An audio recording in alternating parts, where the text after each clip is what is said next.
The amateur game has always been a big part in our lives. It's always the topic of our conversations and it's constantly on our minds on a daily basis. Although it's not at a professional level, the amateur game is a working class sport at a working class level. Players put their bodies on the line, lives on hold, and have worked their socks off to be the best they can be from the top to the bottom of the amateur game. We live and breathe football, and the amateur game has given us our best years in football. Both of us have come to the end of our playing days and want to sit and speak to the legends of the game, legends in their world, to sit and listen about the careers and stories of the game we love. Welcome to our podcast. 3 points, please.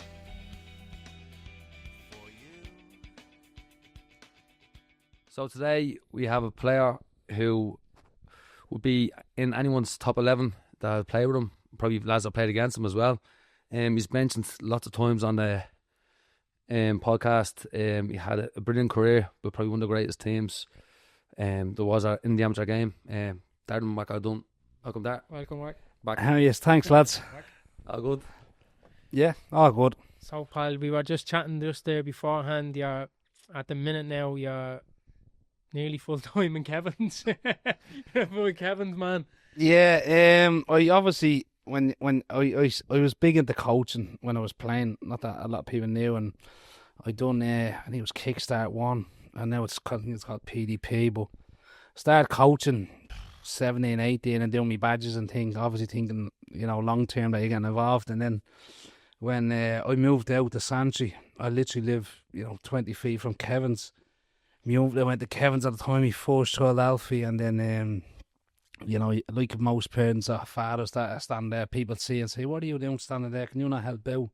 And you get roped in. And Alan Caffrey at the time roped me in. Caffrey, it's like an addiction, coaching and football. It's once you're in, it's hard to get out. But no, I really enjoy it, and I'm now in Kevin's literally fucking 8 days of the week. Probably because it's so close to obviously my house, but also my 2 kids in there. And as you get older, it's a better place to be than. Do you think you put more effort into your coaching sort of things than you would have playing?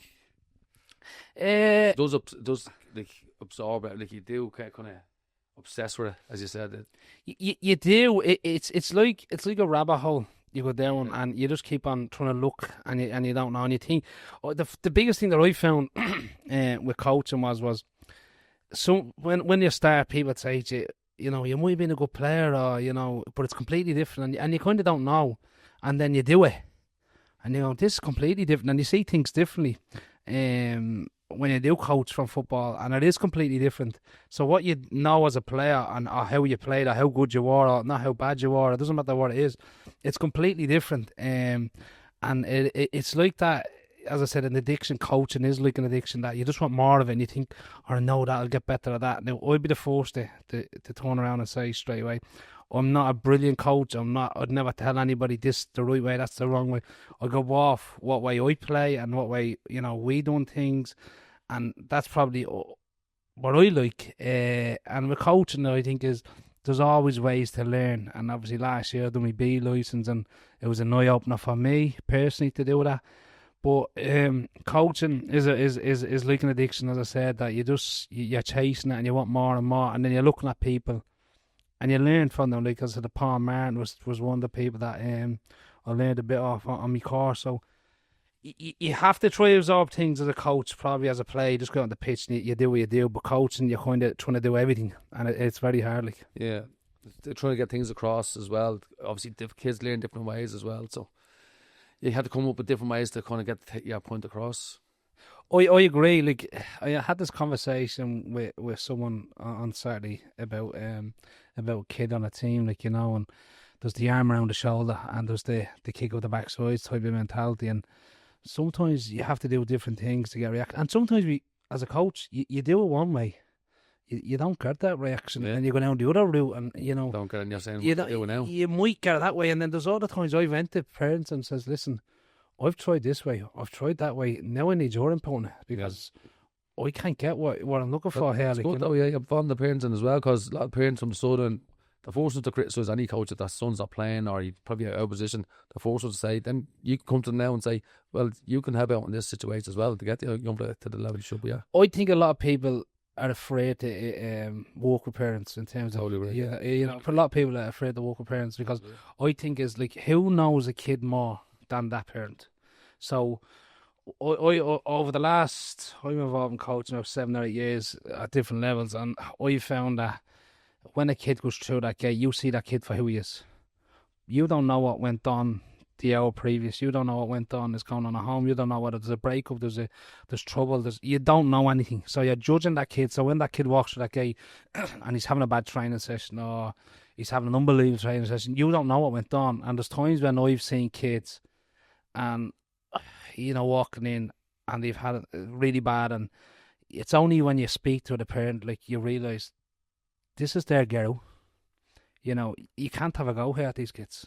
You know what I mean? And I just think as genuinely, I've always said to people is try work with the parent, because then you'll find out more about the kid, and then you'll find out a different way to work with the kid, because we all have issues and all have problems with it, and as adults we can deal with them. Kids can't deal with them. That's their escape. Yeah, football should be the escape for an hour or 2 hours, whatever it is. Yeah. It is, and I probably. That was my escape when I was younger. Football was a big escape for me from when I was from town. We had some shit going on in our house and family and stuff like that. But football, when I went, whether it was Gals and Sheriff Y.C or the Sheriff Hall or Fairview Park, or as older when you go into Clontarf, football is your escape, and you will have to understand that you need to try and make that place for that kid an environment where you'd like to be. Yeah. And I've probably brought that into my coaching as I got older a little bit. Is a kid should be kind of buzzing coming out of your training. Not all the time, by the way, because you can't be the clown all the time. But sometimes as a coach, you have to be the biggest clown in training. And at times I will just turn around and say, we're going to have a lot of fun games, whatever it may be, and the kids will want to come back next time. Whereas if it's too serious, no one really enjoys it. You know what I mean? So I've tried to be the coach at times where it's to create an environment where kids will want to be in. And it's similar as an adult. If you work for a company or you work on a job and you're happy to wake up every morning and go to that company or go to that job, you will learn and you will be better. If you're working for a company where it's a chore to wake up every morning or you don't really like it. Every day's a Monday. Yeah, that mentality, like, I don't think you're going to enjoy it. And I know you're going to get it better. And, that type of, if you enjoy something, you'll get better at it. Yeah. Whether that's your job or whether that's football. And I think with kids we're probably overcoaching kids. Yeah. In my opinion, we'll probably all want to do this, that, and the other. But sometimes I've said to people in coaching was, why don't you ask the kid or the kids as a group what do they want to do? Because we're there for them.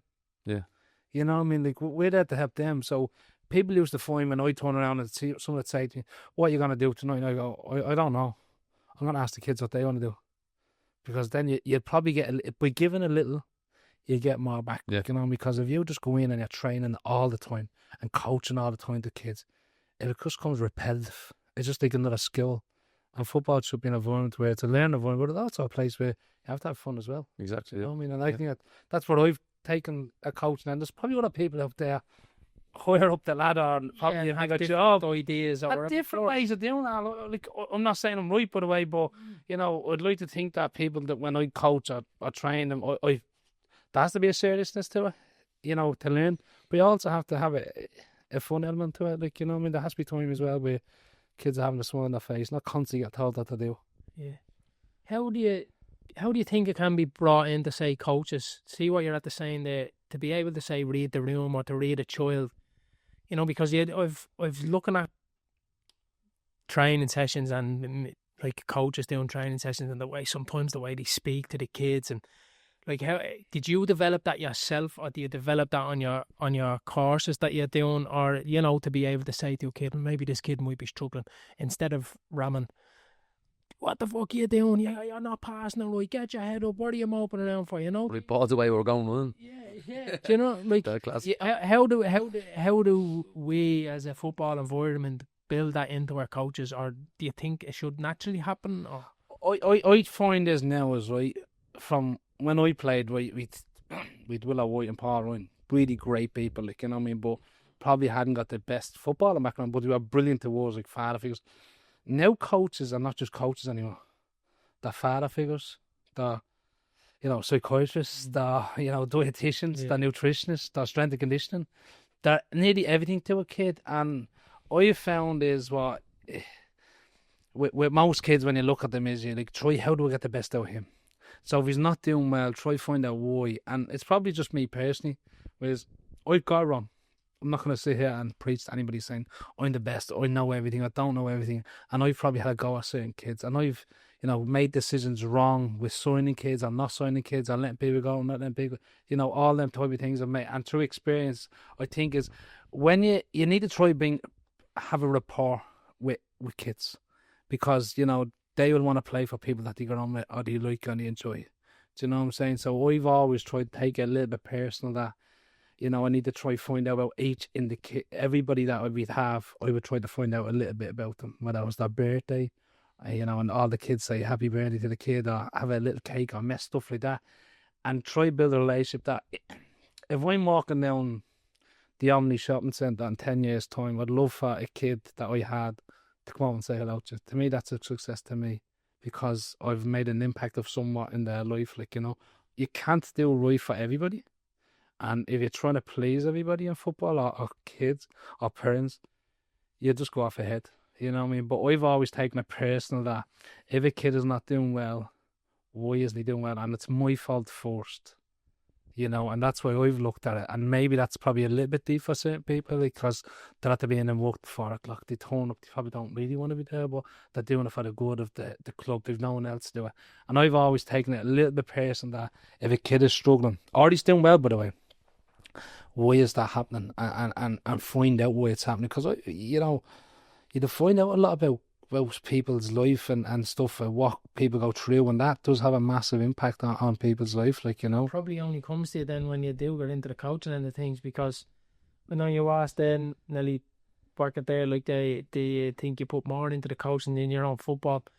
But as you said, it's completely different. You're going up training as a player, and you're training Tuesday, Thursday, you're playing Sunday, and you're out the door each time. But now you're surrounding yourself with younger kids, and you're there so much, you're starting to know their personalities and understand all these other different sides to football altogether, completely different side to it. It is, because as a player, you walk in at 7 o'clock and you finish at 8:30 and you're gone.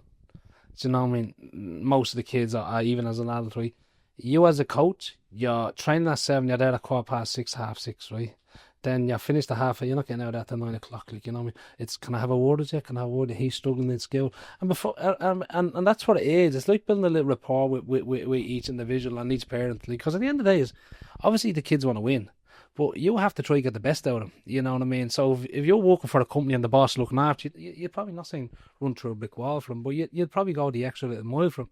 And that's what you try to do for the kids. But it doesn't matter what you do for a lot of people. It'll never be enough. And what I do and what you do, or anybody else that's involved in football, for every 10 things you do right, or you've helped someone along the way, and there'll be always someone that'll turn around saying, when you didn't do that, you could have done that. You know what I mean? So that's what I would look at. A part of it is, in other people's eyes, is you'll never do enough. But what I learned after about 2 years of, I used to try to please everybody, be nice to everybody, in a sense, or give him me time, or give that to me time, and before long it was not, wasn't getting you anywhere. Yeah, it's like that, if you try to please everybody, you please nobody. Do you know what I mean? And it wasn't just got to do with team selection, or it'll eventually build into that, I'm sure, will it? That you'll say, this isn't working. It doesn't, and you're killing yourself internally over it if trying to please everybody. But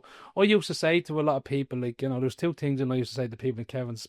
One was to the parents, there's no queue, there's a hallway in Kevin's to where director of football is, Ken Donoghue. Can I say to the parents of the first meeting when I was the manager, the coach, did you ever see the queue down the hallway, for the coaches? And everybody go, no. I'd say there's none.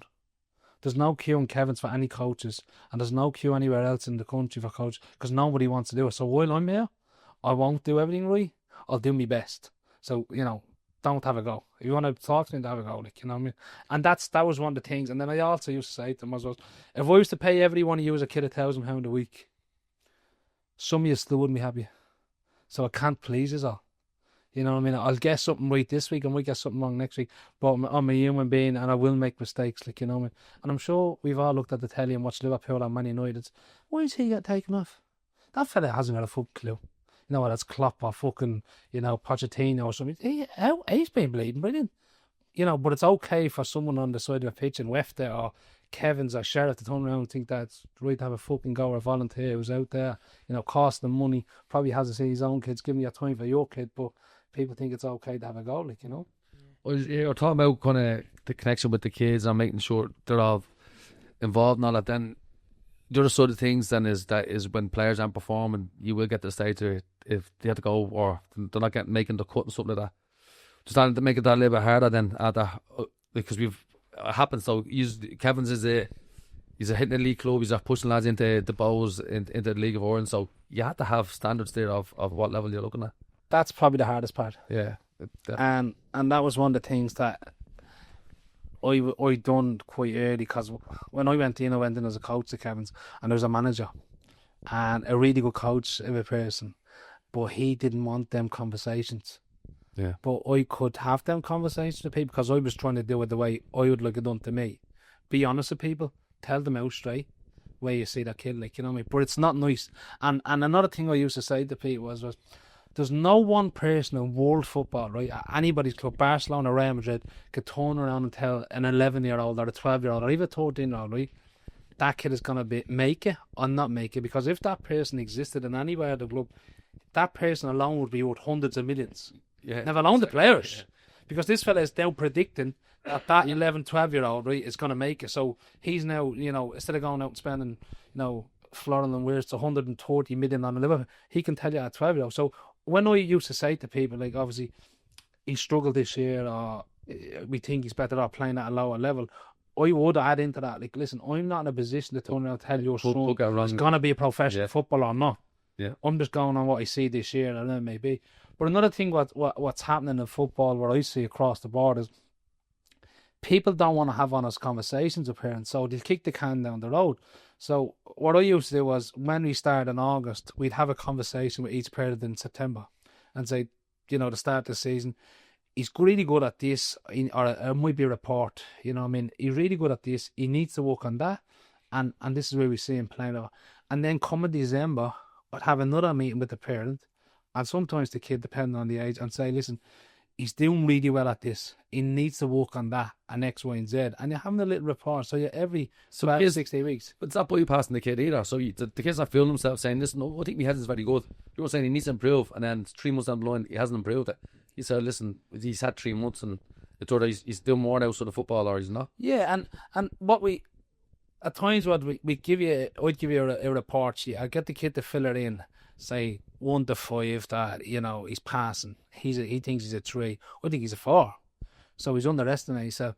He thinks his fitness is a 5. I don't think your fitness enough, son. You're a 2. So you're having that conversation. I know where you stand. You know where you stand with people. It is reality. But then come in May, when I was in Kevin's and you're having a conversation, well, listen, when I go back over this, me and you had a conversation in September. I said that you need to get left foot. We had the same conversation in December, you know, and we still thought that he's not fit enough to get around the 11 side pitch. Now we're in May, and nothing has changed. Like, you know what I mean? It's probably having a break. Probably it's going to be gone missing for 3 weeks. If you don't even worse when you go back. But what's happening now, what I find, is a lot of people don't want to have them honest conversations, because I'm not saying a lot of volunteers don't know football, but what a lot of volunteers probably don't have a football background because their parents or the club has no one else to do it. So just say John has gone in to have a conversation with a child. I don't think you're good enough. Well, what background have you got, John, on football? Yeah, exactly. Yeah. You're giving my son advice on football, but you can't play football. That's weird that the head of footballs are starting to come in now. They take that, and the conversations obviously with the parents then as well. They'll say, I've done a couple of assessment sessions, and then that's why he's getting dropped. So that's where the buck is getting passed from the coach to the head of football. So yeah, it's a fine line. I think it's hard. I think it's very hard. Like I said, there's no one in world football that can turn around and tell a kid you're good enough or not good enough. But there's a certain level, whether it's in Kevin's, Belvedere, Crumlin, or, you know, Finglas, it doesn't matter where it is. There's a level that, unfortunately, is kids want to win. Yeah. Kids want to win. Like, I use Premier level or red level, right? They want to win, like, and unfortunately is kids will want to win, and they want people on that team that want to win. So they want people that's good. You know what I mean? If you want that kumbaya, you know, we'll all go to McDonald's after the game. That's a community club. There's that level in clubs. Look, Kevin's probably have 2 or 3 levels for, and listen, there's nothing wrong with that, but No. nothing wrong with that, and that's grand. But I found is I've lost 2 kids under 11s at Kevin's, right, who went to Shamrock Rovers, who he wanted to win, and he was a really good kid, and his dad still taught his dad. He went over there and he's won 2 all-runs. He got capped this year, or another 15s, and then I lost another kid at 13s who went over to Shamrock Rovers, who what a best team in my age group. Went over there, he wanted to win, won an all-run, and got capped this year again. This another kid got capped at 15s on, so it's worked out for him. Yeah. But kids want to win, like, Yeah. you know what I mean? And you know, a lot of people say, oh, you know, equal game time, and you know, kids want to play and stuff like that. But at the end of the day, is like, I've never seen a kid that wants to win come out the pitch go, well done, coach. We all got 50% game time today. Thanks. Yeah. You know, kids, like, if a kid comes off a pitch annoyed, he wants to win, like, you know what I mean? Like, if a kid wants to come out and think it's a laughing and joke, there's a level for that. Yeah. There's nothing wrong with that. Yeah. But go and play at that level. You know what I mean? And if you I think you have to have that bit of drive in you, if I'm honest with you. And that's probably something that I had was, Yeah. you know, maybe that'll come at 15, 16 for people. I don't know. Maybe that comes at 18, 19 for other people. Or maybe it doesn't come. Doesn't come, but you can't put that kid in and the parent in an environment where you have 10 other, not saying alpha kids, who are fucking driven. Do you want to win? Do you want to win a cup? Or do you want to win a league? Yeah, it is Mickey Mouse, and then they probably won't remember it in 2 years' time. But they still want to win for now. Like, you know, I think that's what we forget about, that you have to be driven and you have to want to win. And obviously, when you want to win, it hurts you and you want to get better. And I think that's what's the problem in this country, where we have a lot of people going, now, it should be all equal game time, and it should be about development, which it is development. I'm fully aware of that, right? But development, winning is part of development. But you don't put a kid in when he's going to struggle, because he won't develop that. Obviously, some parents will say, like, oh, his friends are playing that team, as you said, red level. So that's where it kind of comes around for your 8s, 9s and 10s. They're going into red level there, but the parent wants to put him in there. He's gonna struggle. He won't get touched with the ball. The other coaches or the other kids won't be happy about it either. So you kind of have to get, as you said, that's why there's different levels for different kids. Look, it's the whole, parents don't want to take at that. It's the whole reason why that world was invented, isn't it? Levels, like, and demands and standards. Like, that's it's simple as that. Yeah, if you're down at Kevin's, your kid is down, as you said, at a red level or a Premier level. They're at that level for a reason, and there's lower levels for a reason, for different abilities, different mentalities, different demands from a child, even a demand from a child, or a demand from a coach, or a demand for a parent, or it's the same at senior level. Yeah. It's all everything is all levels of football. Definitely, I think so as well. I honestly do think so. I think that's and unfortunately it's what we do in this country is not enough. Like, I've seen over the last few years, I've had teams play against Man United, Atalanta, Villarreal. I was in Barcelona last weekend at a tournament with Kevin's, where they played Valencia, they played Barcelona. And the kids, in, like, last August, September, I was up in Belfast for a week with Powers, and we played Spurs, we played Celtic, we played Blackburn. I remember speaking to Celtic stayed in where we were staying, and Celtic were training between 17 and 25 hours a week around the 13s, you know, and they're driven to be better. Now, I know Celtic have the resources, the facilities and all that, like, you know, we're struggling at 3.5 hours to 4 hours probably with under 13s, right? So we need to try, and what we have to do is try and make what resources we have and try and make these kids as much better as we can, because when we look at international levels, we are struggling. So I just think that winning and competitiveness is, we have it in this country. It's like the fight and Irish type thing, because like we played Barcelona last Friday night, and I said to the kids, like, we watched the match before that Espanyol were playing a team, and I said we said to the kids, listen, we can be like that other team, we can sit back and you can get beaten, or you can go out like a fighter in the ring, you can get a few digs and swing back and see what happens here. I said, and that's all we can do, because we know these are elite level. You know, and that's what we did as a club and as a team and as a management. We just told the kids, go out and have a go. And in a one-off game against a Barcelona who were unbelievable, we drew 1-1. We scored the last kick of the game. But we went out and had a go. Whereas if we played Barcelona every week, after about 2 or 3 weeks, we just smashed. But in a one-off game against anybody, like Ireland, Portugal, Ireland and Hungary. They thought you were going to sit back. They obviously go having a goal. You probably surprised them. So it's a strange thing. What is when Wefta, the likes of Wefta, and all played Sheriff. Your team was fucker sit in. Jimmy, we don't want to get bashed. So obviously there's some sort of experience from yourself there. But it's that mentality of going. Listen, maybe it's just from me, by the way. I don't know. I've always believed you're on the other side of it. Well, there was that times when we played Dundalk. Or we played Rovers in the SFE Senior Cup or the Leinster Senior Cup or something, and we had that mentality. I don't know what I'm not saying it was a town mentality or saying the way you were brought up mentality is you can go out and have a go, like, but if when you go out and have a go on something, you know, whether as a job or you know your kid doing something or as a coach, when you come off, you could say, do you know what, I had a fucking go. Yeah, true. And that's what we did to the kids last week. We'll go off that example of last week if you have a go, you have a chance, right? And if you have a go and you get beaten in it, right, you can't do any more. Whereas you go out and you just sit in, like in a football match, you sit in and you get picked off 2 or 3 because quality usually prevails in football. The cream rises to the top, right? You know they're going to... Yeah, eventually it does. Like, you might get lucky all the time. You run out and... Yeah, of course. Great. As you said, a one-off, you know what I mean? A one-off. And it's funny that, you know, because we used to go to Man United, Carrington, Man United training ground. I know people say it's in bits, but it's unbelievable for us. We used to go over there because we used to have a scout in the club called Jerry Reddy, a lovely man, sadly passed away a couple of years ago, but he was a scout in Man United, he was a scout in Celtic, right, and he has that contact in Man United, and we used to go over there, and Man United loved us, right, because we would always turn up and just have a go mentality, in your face, kick you, fight you, whereas in England, teams are going to Carrington, which is obviously Man United training ground, they turn up and like, wow, this is Man United, stand off, and kind of just going, listen, we're here for the taking, like, you know. Whereas the Irish were going out and going, like, you know, roll up your sleeves type of thing. We'll have a go and we'll see what happens. And that's what English clubs didn't get.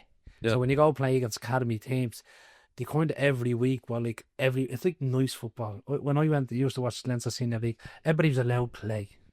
You know, he looks really good, but when you put them under pressure, it doesn't look really good anymore. Yeah. And that's what happens with football is when you have a go at somebody, you know what I mean? You need a little bit of luck, obviously, but also, you know, you put them under that old Jack Charlton, put them under pressure type mentality. Yeah. And out of comfort zone, yeah. Well, to be honest, that's what's had to be racking in my mind here while I've been having that conversation, is that's where we've had success with Ireland in the nationals, is not going out and trying to outplay them or trying, it's, as you said, a one-off game, which is mostly the case with internationals, and just fucking go for it. Do you know what I mean? And try and catch, and the fighting Irish type thing would get us through games, and our attitude, and as you said there, if it goes down to the kids, go there to kick them or go there to do something other than try and sit back or even compete. Try even up a little bit. And you look at Ireland, right? Ireland against Portugal, first goal, obviously a set piece, right? We're never going to outplay Portugal, right? Third goal against Hungary, fucking long ball. Kelleher in the Scales not going to try. Do you know what I mean? Stick to what we're good at. Yeah. Do you know what I'm saying? And what I mean is, like, obviously, people go, oh, that's caveman for whatever. But I'm talking about in terms of development, in terms of having a go at somebody by putting her up to people, is I think you have to. That's just a mentality thing that I've had. Whereas if you have a go, and you get beaten, you've had a go. Whereas a lot of people just go out and have a go, and you know, have you got beaten? It's grand, like, you know. So we go back to where the win mentality came from. Bring it back to the youth, to the flats, to the flats. Yeah. So you grew up in Sheriff? No, funny enough, I grew up in 2 flats, right? I grew up in Grenville Street Flats, which is it's down the road from the hospital, Temple Street Hospital. It's just about 200 yards down the road on the left-hand side. You nearly miss it. And that's where Anto Kavanagh lived in there. And I lived in there. And that's how I know Anto. He lived over the other block. And then my family's originally from Liberty House, which is obviously down off Talbot Street now. I think it's called Corporation House or something like that. That's where I grew up. And that's where the likes of me and Paulie Murphy hung around with together. So I was always bouncing between two flats because I lived up there. Me and Anto lived up there, and my ma used to go down to all my aunties and all the flats, and that's where I'd be down there with the likes of Paulie and Lee and all that. Like, you know what I mean? So Out playing football on the street and it was jumping through Nippy goalposts. House was brilliant. I swear to God, it was brilliant because they had a concrete pitch in the middle of the flats, right? And it was brilliant. There was a thing called the Monto that used to be on, and it was like 5-a-sides in the summer. Yeah. And that's what it was. And then we made a grass pitch around the other side of the flats. But like everything, there was no phones. There was probably a Commodore 64 in regards to, you know, there was no PlayStations, no social media. You know, you went down in the day, obviously you went to school. After that, we went to the Belvedere Youth Club at 3 o'clock, me, Paulie Murphy and all till 5 o'clock. And then there used to be, down beside Paulie's old house, there used to be a convent, but there'd be 2 windows in the wall, and we used to play a game called Window. So that's where probably a technique came from, is you're trying to clip the ball into to smash the window. They put railings on the windows after a while. But small things like that you were playing, like, because there was no other thing. Like, listen, you guys, How the imagination comes through when you're bored. Like, you know, just there's a little hole there, we try and put through that. Or that's what it was. It was down right beside Paulie's house, a place called Jewett's Gardens, and it was the back of the convent. The convent is on Shamrock Damacy now, but the back of that, there was 2 little windows, but there was like steel and glass in it, and you literally played the clipper into the window, and obviously the ball come back, and then you stay on. Like, they're small things when you don't think about it. And then there was a little part of grass area. I just constantly played. Probably 70s as well, probably a Finglas or whatever it may be, where you went, obviously the summer months you went out and it was bright out. You might have to, you know, you might be going around the streets looking for you. Did you see him? He went out this morning. But now it's completely different. And probably that's where a lot of I'm not saying the street footballer come in, but that's probably where it was. It was just like 2v2s, 3v3s, you know what I mean? Like little matches. And then as I said, the Belvedere Youth Club, which is still there today, but there was a hall in that when it was raining, you're playing there. And it was just like, we didn't know anything else other than to play football. Your imagination was able to run wild, wasn't it? Like, that Belvedere Football Club probably felt like Wembley to you. Oh, it was unbelievable. Do you know what I mean? You were able to be, you know, unbelievable. you play World Cup and you're Brazil and you're Spain and I'm Italy, but you're Brazil, you're like, you're in the yellow jersey, and you know what I mean? You're actually in that environment, and that's where your imagination like ran wild and ran free to be able to do them sort of things, where now probably the imagination is gone, even away from them, because of, as you said, PlayStations and social media and whatever it is. If you were an 11-year-old that would say now, you know, we used to say, I'm Man United and I'm Cantona or something, whatever it may be, right? If an 11-year-old or 12-year-old done that, someone would knock into someone saying, did show me something. Being an ambulance. I think he needs to be tested. I think he Cantona. He wants to get Ronaldo on his something wrong with him. Yeah. Do you know what I mean? But years ago, you were like, no, I'm Beckham. I'm Kabarski or whatever. I'm Giggs. Now, honestly, man, you do that sign to you, man, something wrong with him next door. He's going to get a name on his jersey. He's had the drop kicking the granny across the road. That's what you were, because no one had an opinion, because everybody's the same years ago. Yeah. Do you know, everybody wore a fucking jersey with a name on the back, or you say, you know, you put your hand, I'm Portugal today, or I'm maybe, and no one cared, right? Because it was like, I'm not saying a free word, but no one really cared. Now, everybody's second guessing. Is there something wrong with me? Is that everybody's second guessing themselves? Everyone has something. Saying, am I going to get scrutinised for what I was saying? So, is there people going to judge me on this? Like, you know what I mean? It's just mad.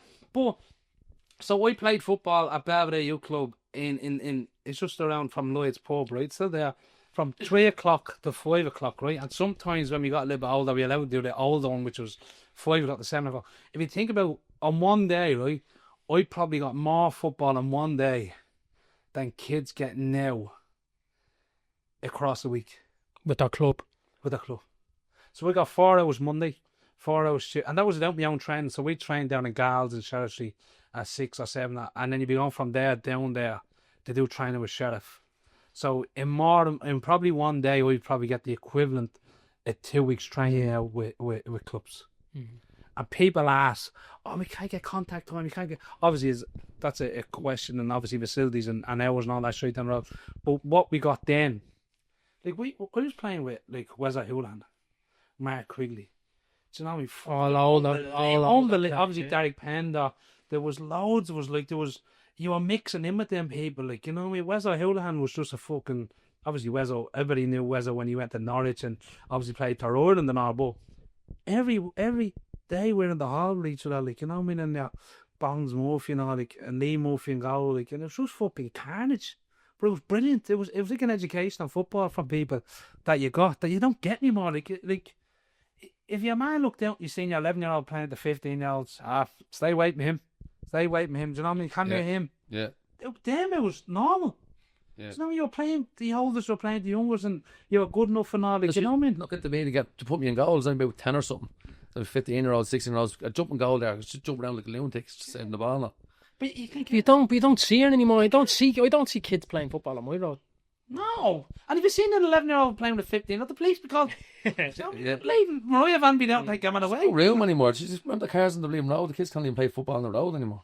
But even at that, like, there's fields even there. I drive by Kildonan every day because I live 2 minutes away from it, like 2 seconds away from it, and there's never a kid kicking a football in the fields. What I do sometimes pinch yourself Kevin's right, because I have the keys at Kevin's right, and they have an indoor astro, a little small side astro, right, and I do bring my kids in, and I used to, like, when we used to make a goal, there'd be 2 trees with a rope going across with the top bar, and that was unbelievable for us, like, you know what I mean? We have a fucking real goal, like, you know what I mean? No nets, no nothing. Kids now are turning up in Astros with fucking full-size goals and all, right? And I just look around sometimes and you pinch yourself going, look what these kids have. Yeah. And then, even my own kids, I'm not going to preach about my own kids if they're out every day. They're not out every day, but they are out a lot more, I'll be honest, than a lot of other kids. But if that was on my doorstep in town, I'd be never out of the fucking place. I'd be banging at your man's door. Listen, can I go in there, miss that and play? So now it's like, that fella won't go out again. He's a lazy shaitan, but kids, no one wants to play anymore. Yeah. And, like, this is what's coming down the line, that we're not developing kids to play football anymore. You know what I mean? We're not getting, like, Irish football, in my opinion, is doing okay. And I think the World Cup has a good and a bad impact on us. But from what I see, we're in big trouble. You know what I mean? Because we're not getting, you know, Alan Barrett's, the Nelsons, the Darren Dunnes out 8 hours a day playing football. Like, we're going to have to force kids to do stuff. Like, you have trained to nice and go. You know what I mean? Like, when my man, like, she knew I was always out playing football. She didn't have to ask me to go to football. She didn't have to ask you where you're training. She knew you were training. She knew you were there, like, because football was not saying you got out, but you loved it. You fucking adored it. You just couldn't get enough of it. You walked around with a Yellow Cup champion in your hands, like, you know what I mean? You walked around with a leather ball to bleeding. The leather be all peeled off. What's you? Yeah, head you just scoop the head off. Do you know what I mean? Yeah, the kids now today probably don't know what a ball looks like without a leather ball. You know about with the leather on it. To get a cup champion, it was £1 in Palmerston, and I think it was Doyle's. I don't think he was paying for that. He put the basket in the front cover. Then he put it behind the desk. Oh, I remember we used to look after that ball. Like, you're not playing it, mate. It's my ball. Yeah, but now it's like, I hear people, I think Jamie Redknapp said it recently on a podcast, was, if you're having to ask your child to go and play football, don't do it. He doesn't want to do it. You know what I mean? You shouldn't have to ask him. He should have his gear ready. He should be wanting to go and train. And he was obviously talking about these one-to-one training sessions with people that, you know, if you're having to bring your son to them to get extra training, just give it up. He should just want to play, like, you know, he should want to go and play. So, I mean, obviously there's a time and place where your son is allowed to be a kid, he's allowed to go on his PlayStation or phone or it may be, but you shouldn't have to ask your child to go and play, like. But part of being a kid, I think, is playing football. Constantly playing football, like. That's what I do. Jimmy, so I'm sure we all done it though, Jimmy, like. Yeah. And some people have obviously kicked on more than others there, but that's where it comes from. Like, a lot of the League of Ireland clubs now are picking strong athletic lads now. They probably can't play football as much. They're bypassing the kind of smaller lads, which has always been the case. I mean, he says, now the way things are going now, we're playing the ball from the back, the smaller lads will get involved in it. No, it's still right. That team has a lot of big lads in it. I need to get big lads to match that, because they're going to bully him in the middle. But that's what happens. They're getting bypassed now. That's what happens. I was involved in National League, right, and there was a lot of big kids in it, a lot of big fucking kids. But technically they were poor. Yeah. But they were bigger, stronger, quicker than other people, you know. And as I go back on last week, I was in Barcelona, right? There was obviously Real Zaragoza, who either years now. It's a first division club, used to be in the La Liga. But I swear to God, it was a pleasure watching them play football, right? All fairly smallish, no massive big units, but my God, they could play. They played Real Betis in the Carnival Cup final. Real Betis had a big centre half, massive fella in midfield, left winger that was huge, and a fella up front who was like Romelu Lukaku. They were running amok. But Zaragoza were just footballers. And watching that game, it kind of brought me back to say that the footballers will always win. It's whether we can have faith and time with them. Yeah. And whether we can look at them and go, do you know what? He's a really good footballer. He will grow, right? Can we hold on to him? Like, Let's just be patient with it. But be brave as a coach as well.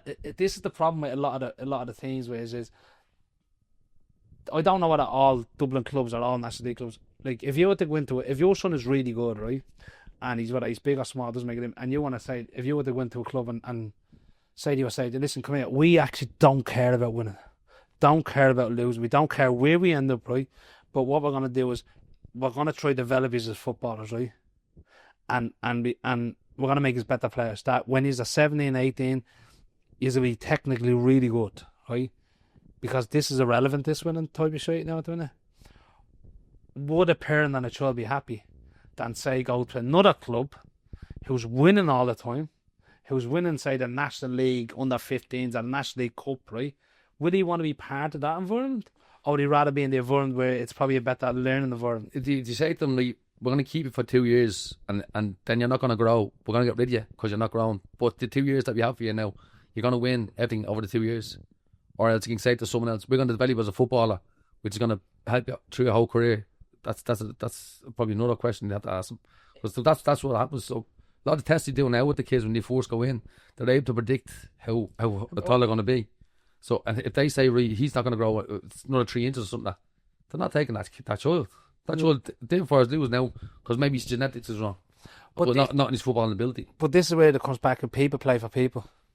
So with me, I'm looking at kids who can play football.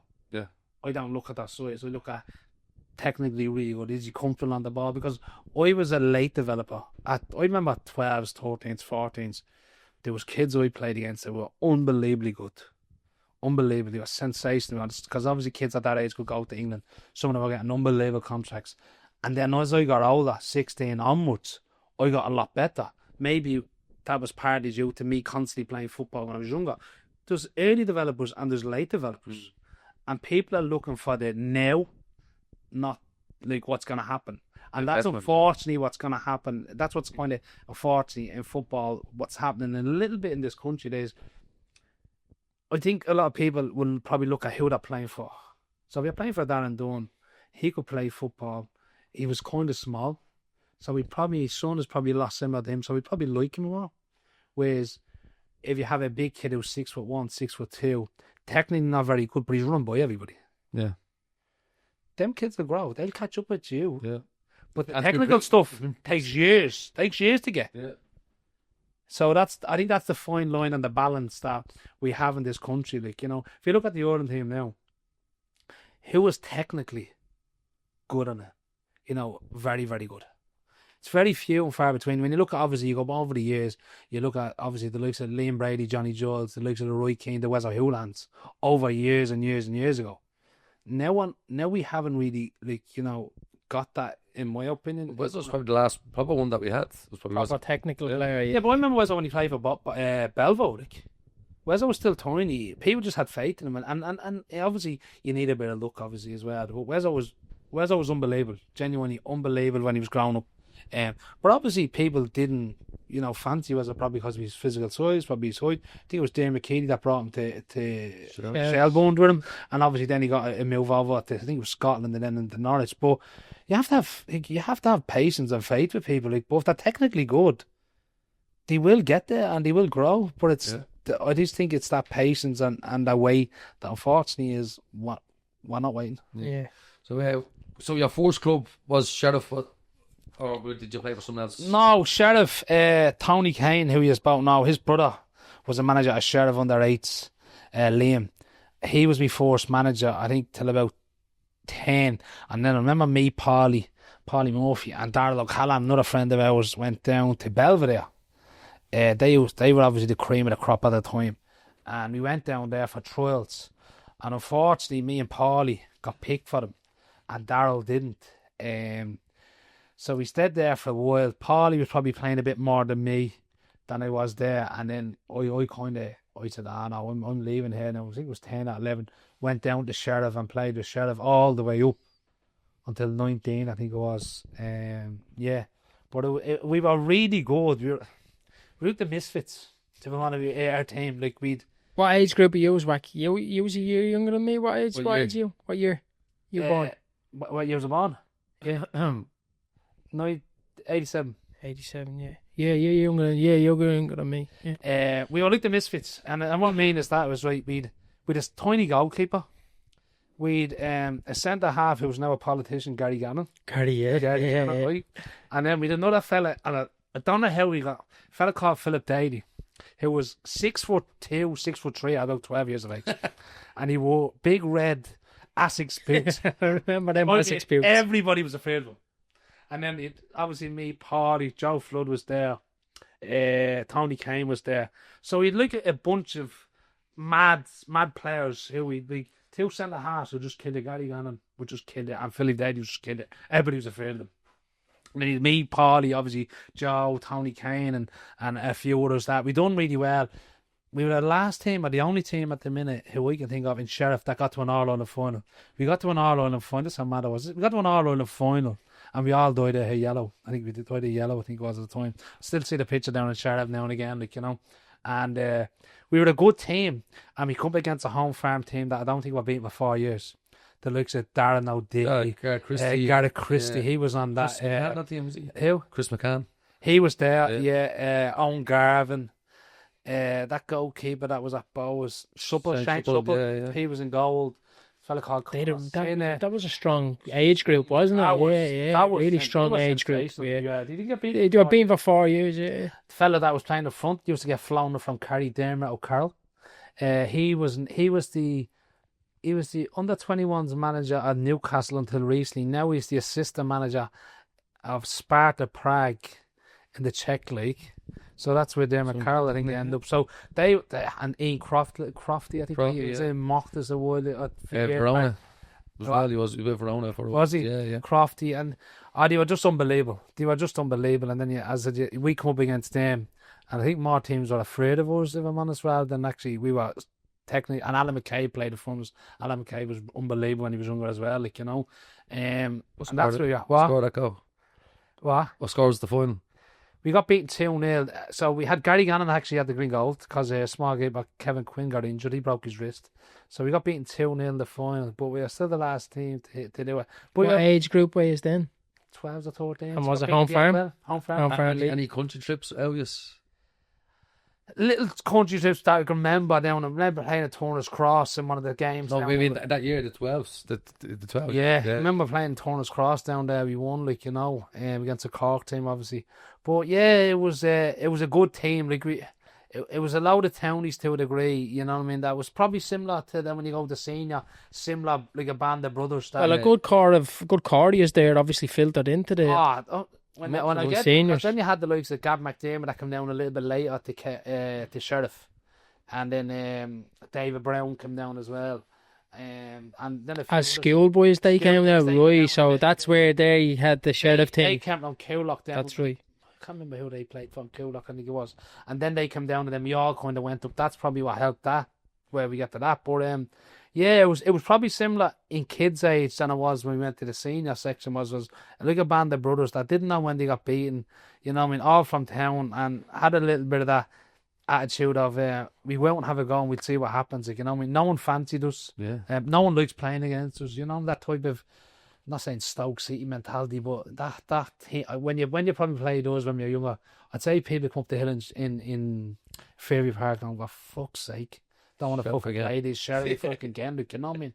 And that's probably what we were. Probably wasn't the best team, but probably a horrible team to play against. Did you touch into League of Ireland then when you finished up, or did you just... So basically what happened was I went up to Sheriff till about 18, 19, and then Crumlin set up it would have been, now it's the National League, but Crumlin, I think it was 19s or 20s. Martin Loughlin, obviously.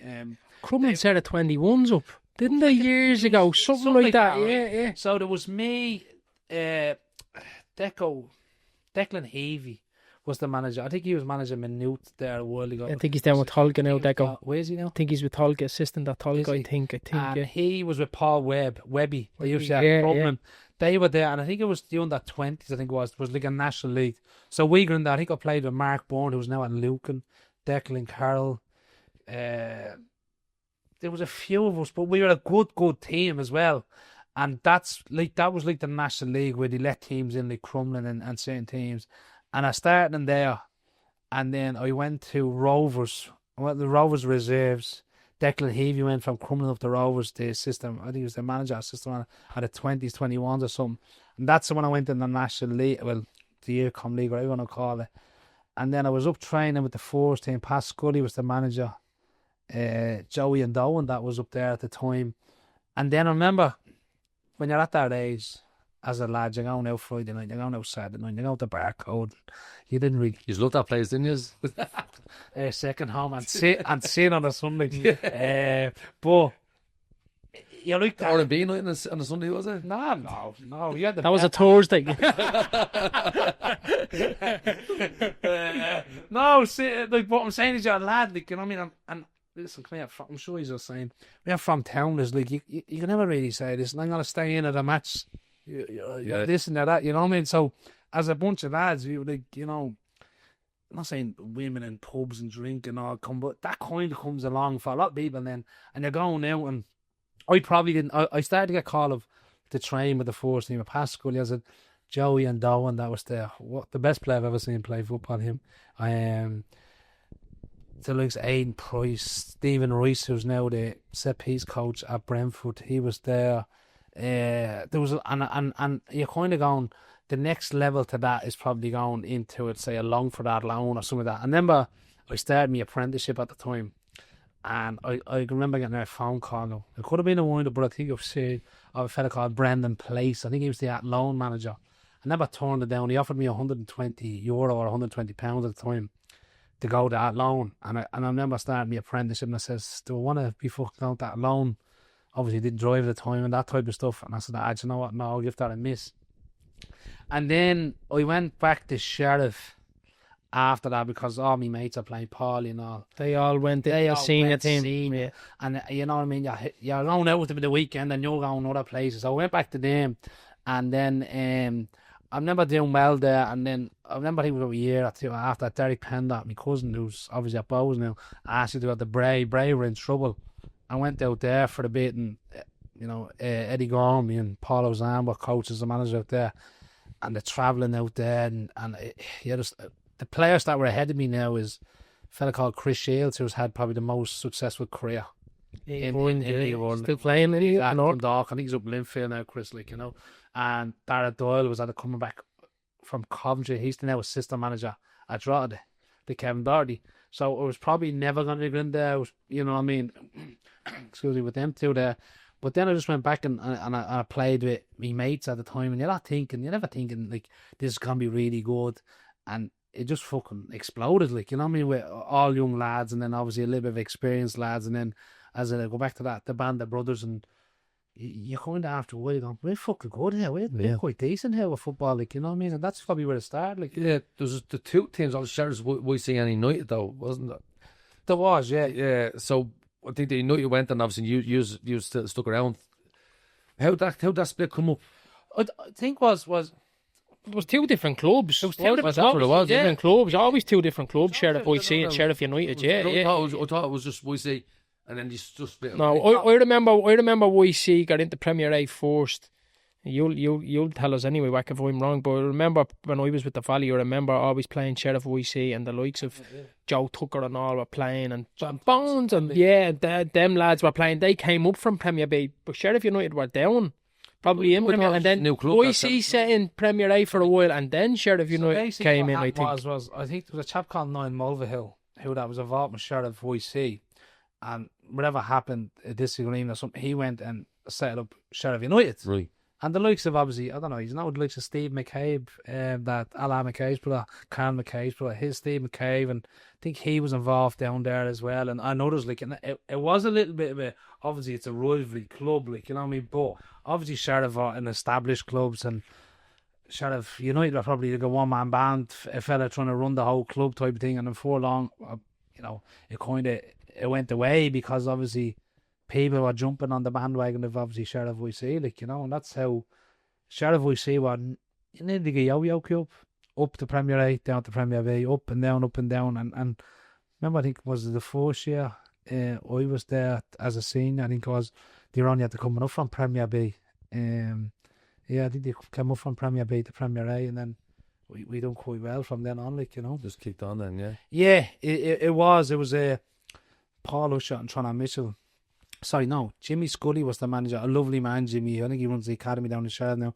A lovely man. He was probably one that started. He got the likes of Anto Kavanagh in and stuff like that. And then obviously, then you had Paul Usher come in with Tron Mitchell then after that.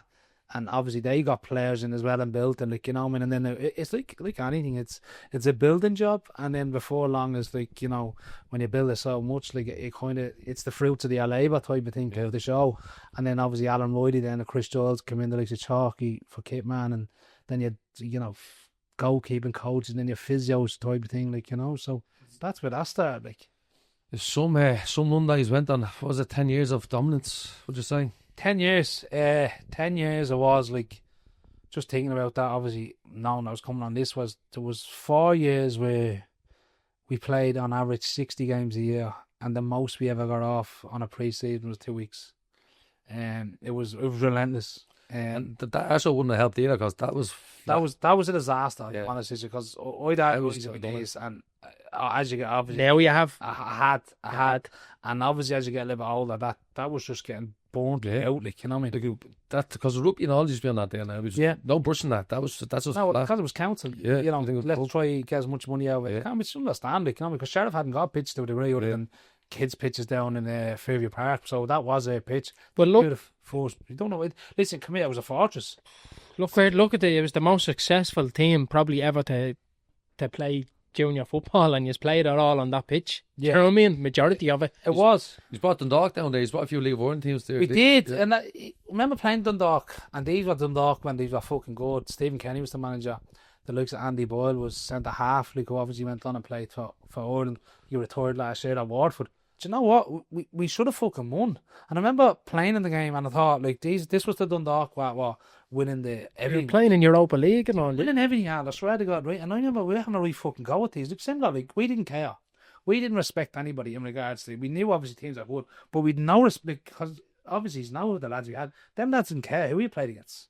Do you know what I mean? And that's what we had, that opinion, was we don't care. Yeah. And when they turned up, like, obviously you're turned into a fucking cage. Do you know what I mean? Their dressing room small. They're not used. It's not Oriel Parker. It's fucking John Rock in the corner, shadow boxing. You know, John Rock probably have the joint around the corner. I would say he's around the corner. Someone's selling perfume around the other corner. Do you know what I mean? Oh, it was like, that's what it was. It was like fucking, you know, welcome to it. It was like fucking prison football. Do you know what I mean? And probably would say Dundalk probably wasn't there going, what in God's name have we come in there? Because we had to get a hoarding all around the right, because you had to pay in. And we had to block people looking in. We had to get a fucking television stand up to record the game and all, right? And we are doing really fucking well. And one of our players thought it'd be a great fucking day to say something that he shouldn't have said. Here's a straight red card for you. And I remember we got the fucking, I think it was who was that? Tony Kane got sent off for saying something to the ref. No, he said something to another player. Oh, right. But, he got fucking sent off, right? And I got the extra time. Remember Alan McCabe had a couple of chances in as well. And we get them a right fucking good goal and right free. Maybe end up getting picked off in extra time 2-1 or 2-0. But we've had teams down there. You know, I mean, also we go back to probably the most famous games, the Shelbourne game. Was William Lloyd scored fucking from the halfway line. You know what I mean? I remember that. We were 14-1. And everyone was on you. 3-2 we won. 3-2. We went down Mr. Penno. He was Mr. Penno. Just either before half time or at half, we were 14-1. I think we went to that day. Like, you know what I mean? That was a Friday night or Saturday night. I'll tell you what, some fucking party. Someone was saying about when Philly missed it, the big smile on his face. Had a few quid on. I'm not saying now because he's young. I used to manage against his age group. I'm sure fucking Philly had a couple of quid in it. Oh, say so, alright. But sorry, but that was like, my kids actually still see that on YouTube. Brilliant. And one of the people that Thomas Mean, who scored the first goal, there was another fucking great goal. William obviously scored 2 great goals, but Bomber Mean scores the first one from about 40 yards. Is that the one to have a line though? Oh, so Thomas Mean is the first one, Bomber, yeah. So I play the ball into him. He turns and smashes it, and that goes 2-1. And then William scores a free kick to make it 2-1, and then Will scores one where John O'Rourke gets bar set away. Probably about 40 yards out and just smash it. Ends up the top corner. Yeah, I remember it, yeah. When you think about it, like, that was probably another game, right? Any other team, 2 of them. Because you remember, Shells were first in the first division that time. They were top of the first division. Obviously a really good team, like, you know what I mean? And 2-0 down at half time, you're going in going, what the fuck now? No, Alan changed it. We used to play 3-5-2. He took David Brown or Joe O'Neill or something, one of them, and he changed it now and it worked. But it was fucking some results, and then unfortunately we got fucked out after that. Was it because of that game? Yeah, because of the betting? No, it was because of basically it wasn't John Lester's fault, but because of John Lester, that's what you didn't have clearance from it. So basically, is obviously Sheriff and Amjad club, right? Similar to most Amjad clubs, they were meant to have something like 5 pieces of paperwork done, right? And they only had 4. Because that's what they were told. It was like, and it's to go through Leinster and FAO. Because John was had to come from England that he got a through Pats or something, right? And what made it worse was, right, we, according to the FAI, broke the rules, right? We got to the semi-final, so the next game of the semi-finals was against Limerick or something. Well, they all believe. We would have won. So I mean, no disrespect, right? That whatever it is, the FAI, SFU, whatever it was, that was on the telly on a Sunday. I mean, now you have, like, you know, obviously 20,000 or 30,000 on to see Derry or Bows in the Aviva, right? Obviously, it was still televised then. Imagine us scrouts going down to the Aviva. Okay, brilliant. Selling smokes outside there. In the dressing room at half time. Do you know what I mean? Going up direct to direct. Yeah, you know what I mean? It's the right or over stuff though, isn't it? Like, really? Like, we had John Delaney, like, you know what I mean? So what made it worse was Limerick, I think, in the semis, right? And I'm pretty sure we would have smashed them, right? You had to be in the top of the team, right? And obviously the way you win, you're obviously on a high, right? We got a fine as a club of €1 because the FAI knew it wasn't our fault. Someone obviously ratted you out. Was it Shells that protested, or was it the FAI knew they fucked? No, we're not protesting. Like, you beat us fair and square. Yeah. It was the FAI didn't want these bleeding shams going down, like, and getting into and making a show of the League of Ireland. Yeah, like, that's what it was, because obviously the FAI was on its arse, right? Yeah. Irish football wasn't in a good place, right? And look, it's not as if it was the Leinster Senior Cup where they kind of take it a little bit less serious. It was the main FAI Cup. Like, yeah. Like, you know what I mean? A lot of townies turn up to the Aviva. No chance. It's not happening. Hat scarves and handbags. Do you know what I mean? So I'm really sure someone in the FAI went out to Abbottstown and says, I'm not having it. Get something. Yeah. Get them out there. They haven't even got a tracksuit between them. But he's made it to the Aviva. So the FAI obviously went in and says, right, here we have... I'm pretty sure John Delaney or someone in the FAI told me, I said, listen, lads, they're going to beat Limerick. There's not a fucking chance we're going to have this embarrassment in regards Irish football. We have an amateur team in the final of the biggest cup competition in the country. It's like fucking, I don't know, Sheriff getting to the FAI Cup final. Yeah. I'm not comparing the FAI Cup final or the FA Cup. Obviously, it's not. Yeah, and it's like a non-league team getting to the FA Cup final. Exactly. Finally getting to the FA. Yeah. Who? It is, like, when you think about it, like, and then, like, people obviously giving out at the time. There was a lot of financial stuff going on with clubs, like, you know what I mean. And it's if they can get to the final, what the fuck are you still? Yeah. So genuinely, Sheriff got fined €1 as a, like, we have to fine this, right? But the protocol of throwing you out, he's had to be fined. But here's the €1 fine. Now there was a fella at Mount Marion. Does he pay it? I don't know. No, Sheriff, he probably. So, I mean, they probably don't give him a lot of pennies or something. But there was a fella who was a lawyer or a solicitor at Mount Marion, I think it was. Remember Mount Marion used to pay players. Yeah. I remember that time ago. There was a fella out there. Now Sheriff went to him, and he appealed it, right? And they failed basically, right? So they paid him a few quid. He failed, right, on the appeal, right? But what he did say, I never called the Brian O'Leary about this, and he said, listen, the next fee for the next appeal is like 10 grand, right? If we go there, right, we then will go to the government as like an appeal board to the government. We'll win. But Really? Sheriff got 10 grand. Yeah, didn't have the money. Didn't have 10 grand. But your mum was saying this and he's the win, like, because this is not your fault, like. Yeah. So you know what I mean? But obviously 10 grand to an amateur club is a fucking lot of money, you know? And because he knew if he didn't Alan Riley's wages for a month. he sell a lot of fucking black cats. Who won it that year? Oh, I don't fucking know because Shelbourne I don't think got anywhere near it. Like, I know they got reinstated, but I don't know what year that was. But it would have had to be one of the big clubs. We'll go back anyway to your first trophy. What was the first trophy then as Sheriff? What kicked her off for you? I think it would have been Premier A. And then probably something like the Liddy Cup or something. A double. He's done a double first, didn't like you? That. Yeah, I think it was something like that. And then you're winning 2, and then you're winning 3. Like, did you win them with Jimmy? Just reading up on Wikipedia here. Shelbourne, one of the biggest allegations were later made that Shelbourne had deliberately lost the match. Yeah. I'm sure there was allegations. Yeah, the fuck. John Delaney probably on that Wikipedia page. You know? Put that fucking in. But yeah, that's how it went. But did you win the league with Jimmy Scully, or was it Paul Usher and Toronto? I think it was Paul Usher and Toronto. If I'm right. But it was obviously all Jimmy started, and then Paul and Toronto come in and built on, and then obviously went into Alan, like, you know what I mean. But I remember you're starting off and you're just winning the cup, or you're winning the league, and then before long as you're winning 6 cups in 1 year. Yeah, and I think we done that for 2 or 3 years in a row. Do you know me where we won, like, and I'm gonna name them, but like the looks of the Tom Hand was obviously the winners of the FEI Junior play, the winners of the intermediate, and we were winning. Now people would say, that's like saying, you know, another cup is like that Carling Cup, but people win the Carling Cup, but that's Liverpool or Man United. They still say they won the cup, so we were winning 6 cups for about 3 years in a row. We were just dominating everything. It was carnage. It was madness because. It was just like when you look back on it and you think it's fucking me, man. Like, what a fucking lot. Don't think it'll be ever done before or again. I don't think so. I don't think so. I think, and I'm not. People that say, you're only biased. You know, I'm not biased because I see a lot of football. I never crumb them are very good. I look to James Lee and Paul McCabe and all them people. Like, you know what I mean? And I obviously knew them lads as well. But we used to beat everybody, and that was no disrespect. We used to play all them. You know, Leinster Senior in the Tom Hand games and one-off games, and we'd win them. I remember you brought over the team. I won't say who the team was. They were a top Leinster. It wasn't Crumlin, but it was a top Leinster Senior team, and we smashed them 5-2. Remember it to the day, 5-2 down in fucking Clontarf.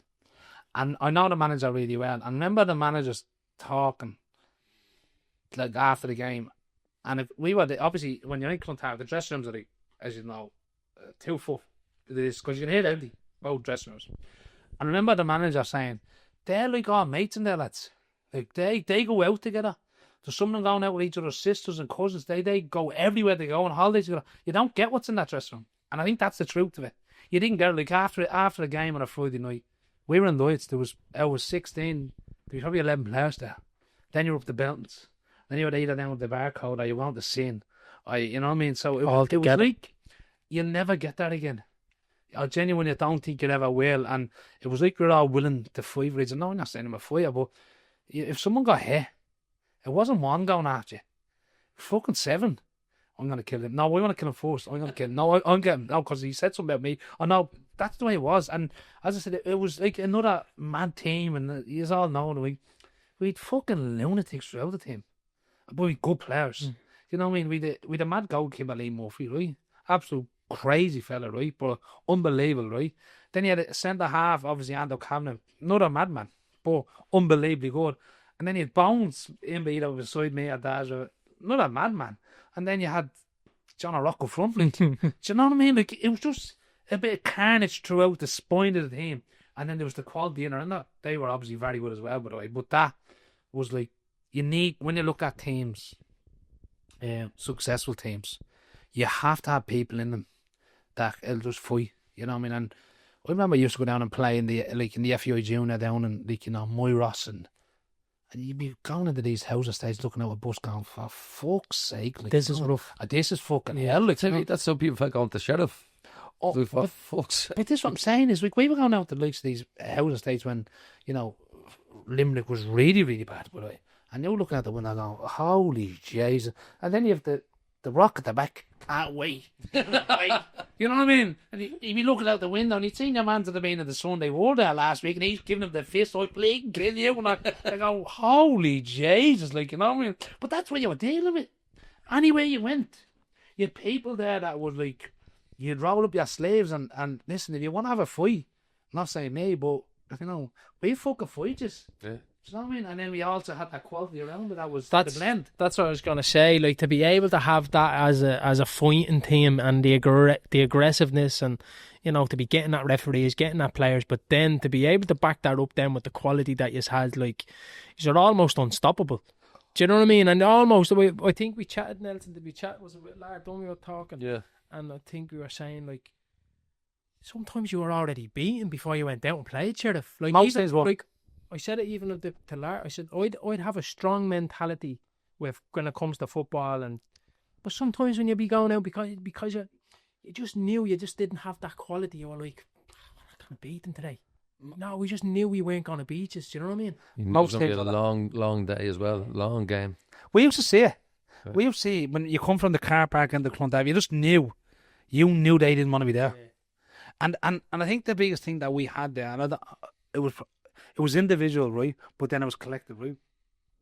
When you went over that white line, you didn't matter who you play on your wall, you had it. But I also knew that everybody had it because it was like you became accountable for it when, and I'll say something like that in a minute, was when you walked across line, you didn't care whether you were playing Cardiff or a top Leinster Senior League team or Dundalk.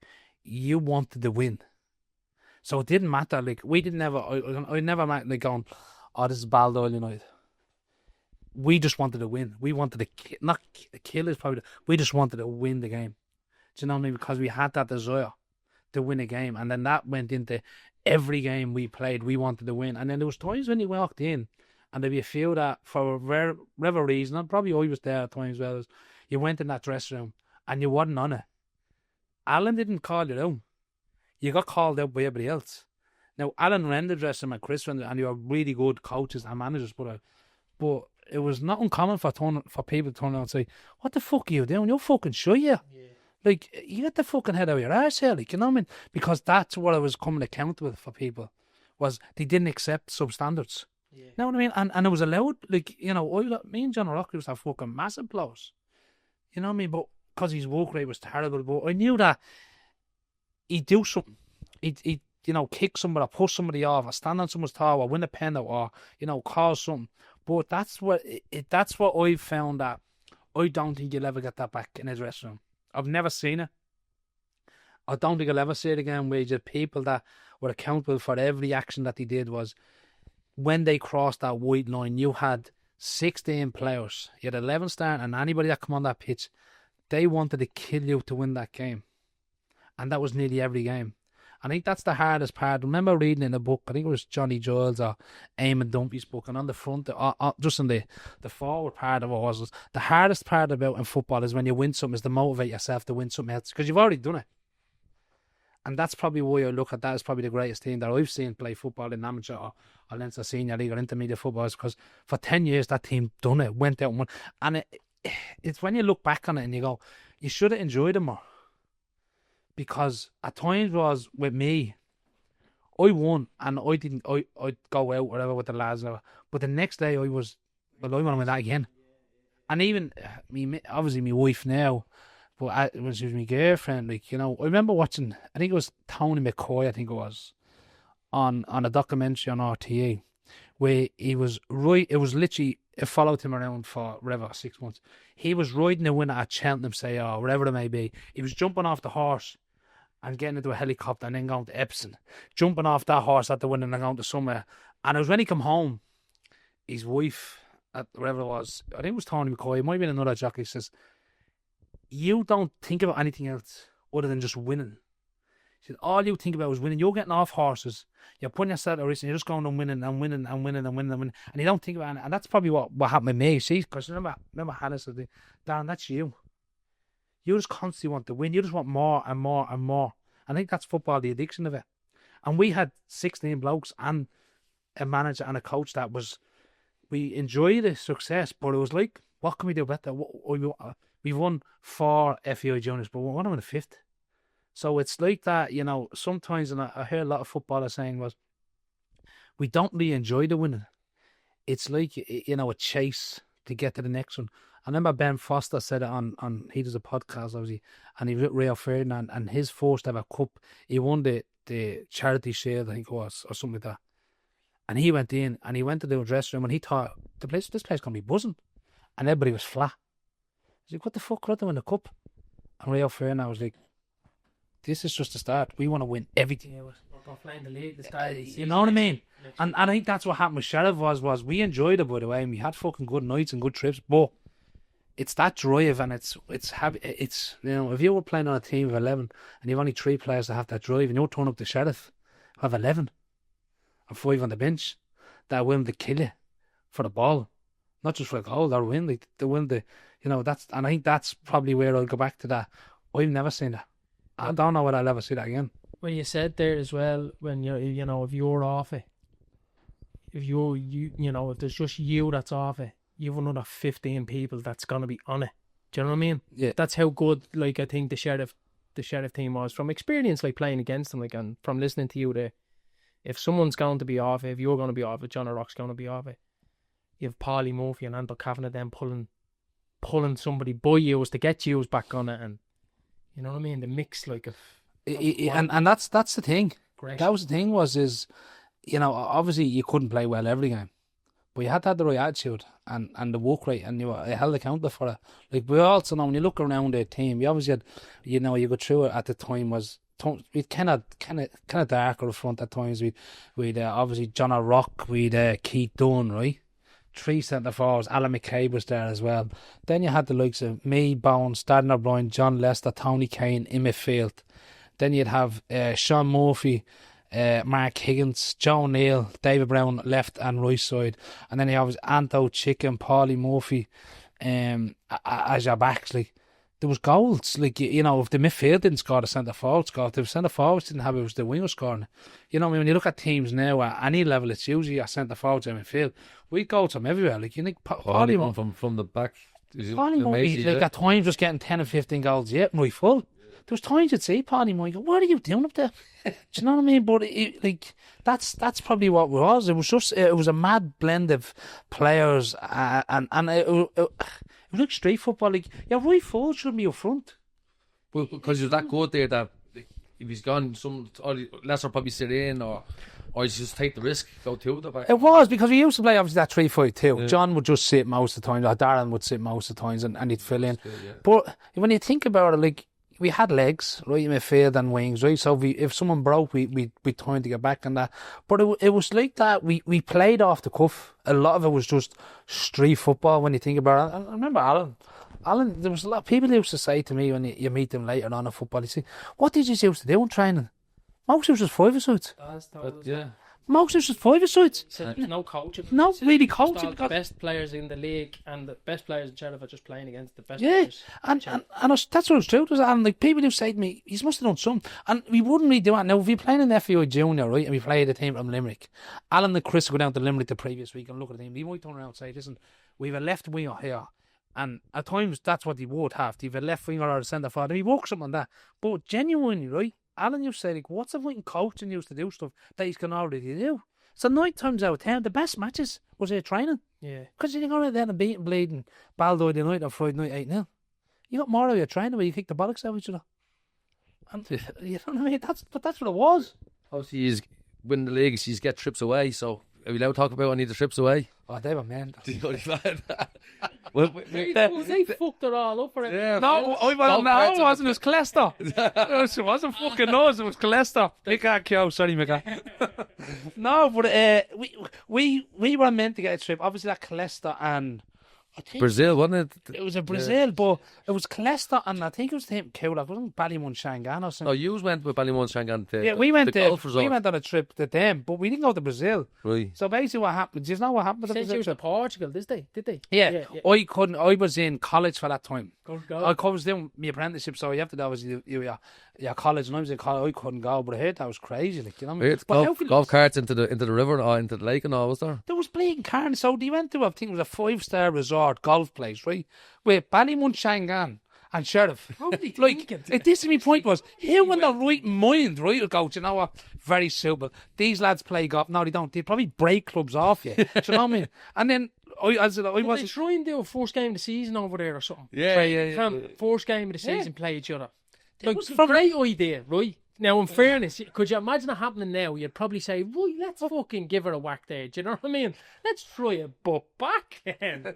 Oh, no. Fucking 20 uppers from Sandy Hill. And 20 lunatics from up town. Do you know what I mean? Like, what in my mind now? Because I genuinely wasn't there. Like, you know what I mean? But what I got was there was lads running around this place and I knew it. These people are having meetings probably about world order or bleeding climate change. They're just blocking down running around a bleeding pair of Speedos.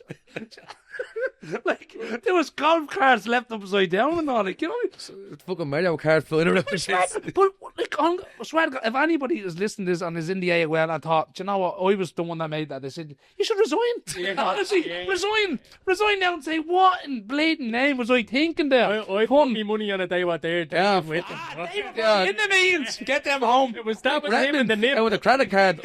Yeah. Oh, Dick needed a fucking trip away. That's what it I was. reckon, Dick, come on. Well, yeah, like that was never gonna work. Never gonna work. But we did. I think we got a trip away to Newcastle, and then with Sheriff we nearly done a trip every year at the Melodome. While winning things. Yeah, a few quid because you start getting money for winning the league then, was it? Or was... I think there was, from what I can remember, I think there was about $9,000 or $8,000. Now we didn't get it. We never got it. Well, obviously went to Bendo. Trips. Yeah. I think we went to Galway as well. Nice touch from a club to do that. Brilliant, yeah. It was, but listen, come here. You should have used it for the appeal. Should have fucking used it or something. Should have got the Philly use. I think he got enough money out of that game. I think fucking Billy did. Someone said he bought a gap 6 months later. But yeah, listen, there was we won a lot, but we partied hard to a degree, like, you know what I mean. And obviously, there's no Daz, and I think Daz turned into a fucking half townie at times, and he was the one that was. I mean, not going out tonight times, you know what I mean, because he knew they were fucking heavy nights, but that's probably what was. I'm not saying the glue or the bond to us at times was we are going out with each other, and we are, you know, we back to parties with each other, and you know, then you're in training shoes. Remember that, like when you're young and foolish and all that shit, like, you know. So probably that was part of the reason. Was there's like for every successful team, whether you're kids or it's a Man United or a Liverpool or the Kevins or you know what I mean, there's always ingredients that make it. There's never like the one thing that does it. There's always that camaraderie. There's always that togetherness. And it's always them things always come together to make it successful. Do you know what I mean? And that's probably what Sheriff had, was other people are missing stuff. And there was times when, like, how many times would you get a team that stays together for nearly 10 years? Yeah. You know, no one ever got into the group. The core was almost. He added well though. Obviously, one or two players that he brought in. Exactly. One or two. You know what I mean? A season. It's all he fucking needed. Like. Oh no, but that's what I'm saying. No one ever wanted to leave. Yeah. So because you're playing good football, right? You're winning. Yeah, you know, you're playing against the highest level in the country at the time. Was like, you know, and you were playing with all good lads that you know you're going out with, or it may be. So why would you go somewhere else? Whereas you go to anybody's team now, you say, oh, your man who's with, you know, Clester, or your man who's with Crumlin is now at Mochtas, and the Mochtas is going to Luke, and now like no one ever left. Yeah. Really, like, you know what I mean, when you think about it. And then obviously the likes of John come in a little bit late, and then obviously Keith Dunn, and then obviously Darren O'Brien come in. Them players kind of added more a little bit to it. So if you're probably dropping off a little bit, they brought it back up again, like, you know what I mean. So they just kicked on again, yeah. Done that actually, yeah. If you're dropping off and Daz is coming in, or you always need competition. You always need competition. As I said, and I go back to the book thing, when the hardest thing of football is to motivate someone that's won something. So if you won a league, you have you got the same motivation to go into the next year's league and win again, because you've already won it. So that's the hardest part about football, is to motivate the people to do something that they've already did. I think that's probably one of the biggest achievements. Was we went and won, like obviously the first FUI Junior. We didn't rest on their laurels and go, like, we won that, lads. That's the biggest cup competition in the country. Now we'll all, go and act the bollocks, and, we went and gone and done it again and so forth, like, Very good. A couple of junior caps in there. So when they start coming, how did he come about? I remember, because you're a fucking great player. No, it was funny, right? Because I remember there was a bit late for you. Very fucking late, because there was a fella called Gavin Early, if any of you remember. He used to do that striker. He was a reporter for the striker. Every Monday, was it? Monday, a Tuesday in the start or something. And I didn't know him really. I didn't know him at all. But he used to be always banging Monday, wasn't it? In the Herald, was it? The fixtures used to come as a kid on the Monday Night Herald. But on the Tuesday, striker on the Monday. One of them. I remember he used to be banging on. You need to pick that and do. You need to. And now, listen, I'd say most people was Jerry Smith, right? I'd say he probably looked at that team and went, "There's not a bleeding hope in me picking any of them lunatics." Do you know? I'll bring him money, and he's going to bring his cousins and his fucking aunties. I'd say that probably. Now, listen, me and Jerry got on really well, by the way, now, and we did obviously the own name. So I'd say he probably thought, I'm going to La Manga. Do I want to bring one of them lunatics over there? Do you know what I mean? Say, put it. But sometimes you're forced to pick people. So say if someone is doing really well, or a team's doing really well, you can't ignore them forever. And that's what happened, in my opinion, was I think me, Bones, Paulie, and John O'Rourke got in. And I remember it was just before that quadrangular tournament that was down in Cork, and we won it. Like, Gordon hadn't won that. Now, I'm not saying we won on our own, but I remember Jerry rang me, and I was in Hannet's Maz, and he rang me on the Saturday, and we were going down on the Sunday to Limerick. It was in Limerick. And Darren, I hope everything's all right. I think he was probably more concerned about what was going to happen down there with fucking 4 townies going down with a trip league with lads who are fucking, have been around the block. And I said, Jerry, I'm going to be honest with you, I'm going down here with one thing and one thing on. He's like, oh, what's that, Dan? I said, I'm going to win it. I said, I'm not wasting your time. I'm not wasting my own time. I'm going down and hit to win this. And that's just the end of it. And I think that's what took him back a little bit to say, should trust these lads. Now, we went down there and fucking won it, like. Ireland hadn't won on. And we went, now listen, not only the Sheriff lads didn't obviously just win on their own, but I think they brought a little bit of a different mentality to it, that we want to win. And obviously, you want to come along with us, but we're down here to win this. And that went in then to obviously the internationals. I think I got 14 caps. 3-1 loss when I won 13 games. Which was a bad record, like, you know what I mean? So then obviously went on to win the Regions Cup, like, and Kevin Lynch then got into that. There was 5 was in that as well. But I think sometimes you need to bring people with you on a journey that you never had before, because they might bring something out to it. Because we were a little bit of a mad bunch, like, we done a training camp in La Manga, which all the Premiership clubs go to. I think it's in Spain or Portugal. And it was 5 days of football. It was brilliant, by the way, with Jerry Dunne. And hats off to him for that, because I know there was money tight, and that would have cost a lot of money to get a Northern team into a Premiership standard facility. So that helped. But when he brought all of us away, I'd say he probably was judging us to say what way we would, because I think he had to do 10 days in City West, which is a long fucking time together. And it worked, and we were really good. Like, at times I didn't particularly enjoy it, because I was trying to score goals and create goals for Sheriff, and I was forward and I was back, and then when he picked me and he said, I want you to play as a 6. You're restricted. And just break up the game. And no, when I look back, I didn't really enjoy it, right? I enjoyed the winning. Won that, and we won cups. But I was going around just chopping people down and passing the ball to people. Probably that wasn't as good as me. But I won. Like, listen, it worked. And people look and go, it doesn't matter how you win. When you're in the cup competition, it's about winning. And that's what I did. It worked, but they were great times. That Ireland setup was brilliant. Jerry was really good, and I think Jerry Davis there as well. Like, it was a really good setup, like, And then obviously it changed then after that. I did the regions, and it went stupid, if I'm honest, like, But that Ireland thing was really, really good. I really enjoyed that. It was a time when I was playing for Sheriff. I was playing for the AUL team, I was playing for the other team. It was 3 teams in at times in a week you were training or playing for, like, you know. That's the fruit of your success, like, you know. That's what you want to be. You want to play the representative squads now. But how was the injuries, or have you picked up? I said you had arthritis on knees and all. But the worst injury I got, and I still have scars on me, was I played for Sheriff against Collinstown in Tolka Park, and I think it might have been the Liddy Cup or something, right? And I remember falling, and I broke my fall with my wrist, and I got like a shooting pain. And I thought, oh fuck, and I still have the scars on my wrist.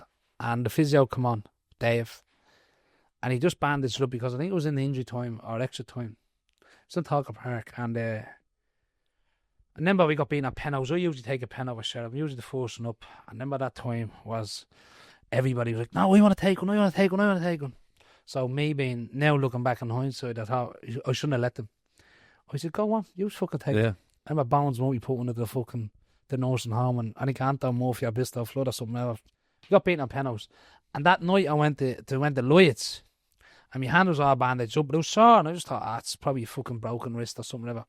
And the next day, I went to VHI out in Swords, and your man says, you have 2 broken bones in your wrist. He said, about 6 weeks, he said, you'll be back in football. Sorry, he said, but I'm going to send you to a specialist over in James's, and just for her to have a look at. And I went about 2 or 3 days later. I went over to James's. Hannah was outside. She put the X-rays up on the screen where you see it. And after about 10 seconds of her looking at the screen, she turned around and says, "Have you anybody outside?" And I said, "Yeah." She said, "You need to tell them you're going for an emergency operation. You're about to lose your hand." "What? You're about to lose your hand?" And I says, "What?" She says, "You're about to lose your hand. One of the bones was at the breaking off, but the nerves that control your fingers and your hands, the bone was about to cut that nerve off. And I was about to lose my hand." That was the most serious injury. And I just fucking went, "Why?" And I went out to Hannah. I said, "Listen, I have to go for an operation here. This is quite serious. Like, I'm about to lose my arm, like, on my hand, because the nerve is about to be cut off, like, you know." So I was sitting there, and in James's, I remember the surgeon's name, and her name is Catherine Bissou. And I didn't know anything about her at the time, but she's world famous for doing this stuff. I think she comes to Dublin at the time. I think it was twice a month. And I remember sitting there, and she rings up.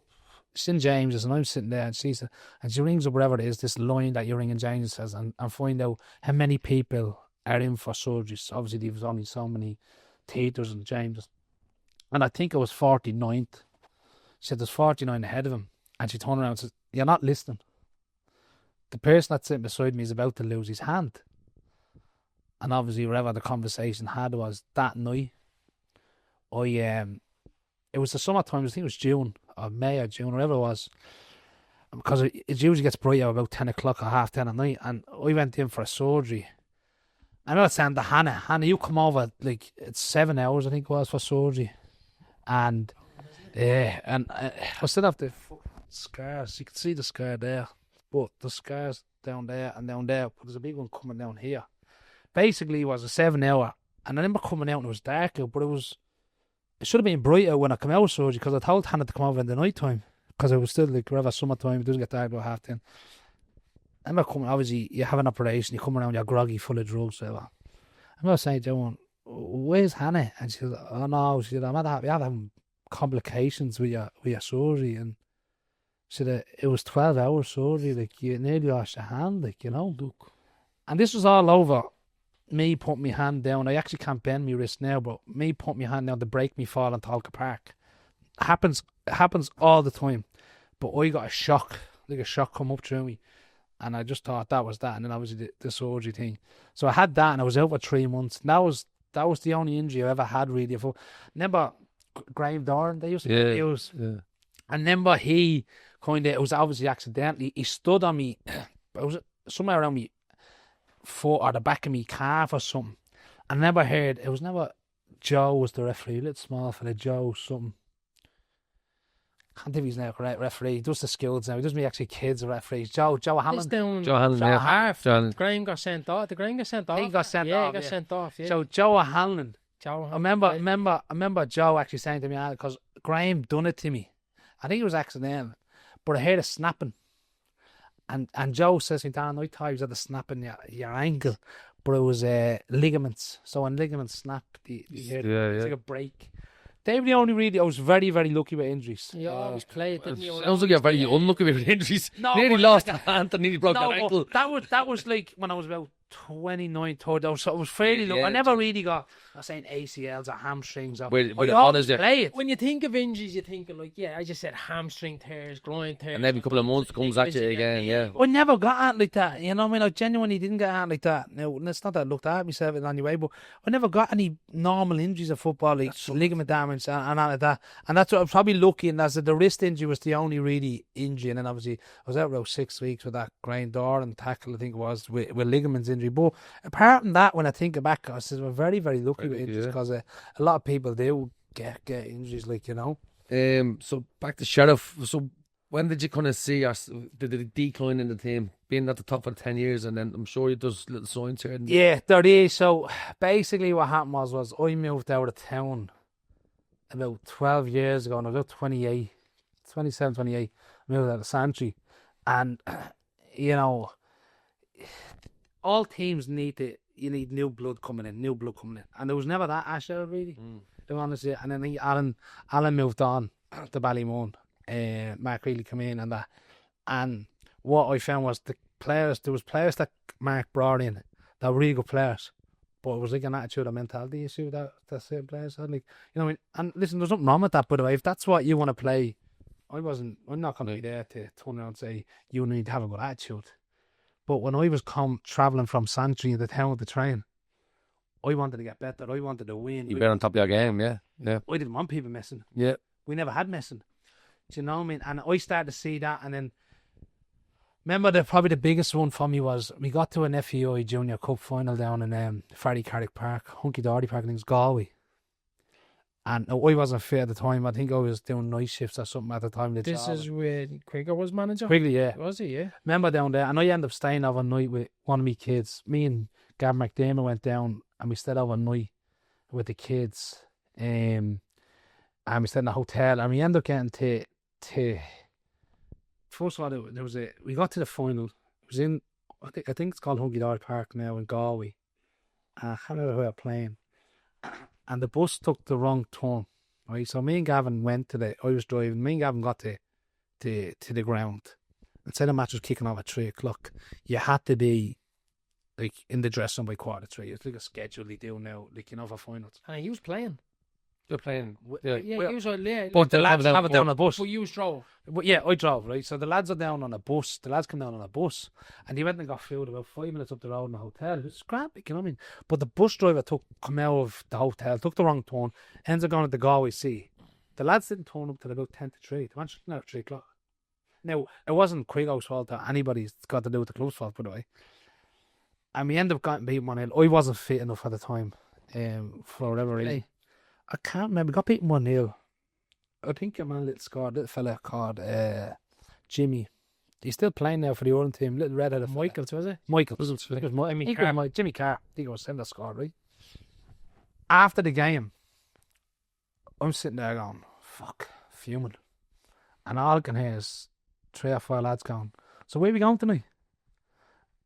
And that was probably the moment where I said to myself, what am I fucking doing? Now, I wasn't in a place to have a go at them for the match, because I wasn't fit enough at the time. I was more annoyed that I was bringing my child down to Galway, staying overnight, trying to win a game, fuming. I think me, Paulie, moving out, fuming after getting beaten, right? And we're hearing players talking about, where are we going tonight? Like, and I just thought, that's the for me. But the band of brothers was kind of breaking up there, as you said. Yeah. Just a couple of lads coming in to kind of, and that was probably enough for them to just get there. Was probably just enough. Do you know what I mean? We used wanted to win it. You wanted to win it. Where these players, as you said, attitude, mentality was just probably getting to an FAI Junior final. Well, they were happy enough, yeah. Yeah, it was probably enough. That's what I go back to. I was never happy by winning. I wanted to do more and more and more. And then when you haven't got that mentality like the rest of them, that's when it becomes an issue where what you're putting in is not really, and I came back out. And then, but that was one of the moments where I thought, this is not for me anymore. And then I didn't play it anymore. Like, I was one of these that, like, I started my own company. My kids were in Kevin's. I was coaching Kevin's. I was thinking about 30. And I'd sign back the Sheriff every year, even though I didn't play. So I remember, I think it was about 31. Friday night, the 11 players going out to play. I think they're in the Leinster Senior League at this time. The 11 players going over to Blackrock on a Friday night to play. I think it was Paulie that rang me and said, listen, I know you're signed, I know you don't play, but can you come out? We're playing Blackrock, I think it was. It was out at Marley Park. So I said, Paulie, I'm coaching here. I said, I'll go over, but I'll only go on the bench, you know what I mean? And I went over. Now, we ended up coming on and scored. Me and Gary Boak scored 1-3-2. But I remember looking around going, this is not for me anymore. This is not. And I think sometimes is you need to leave football before football leaves you.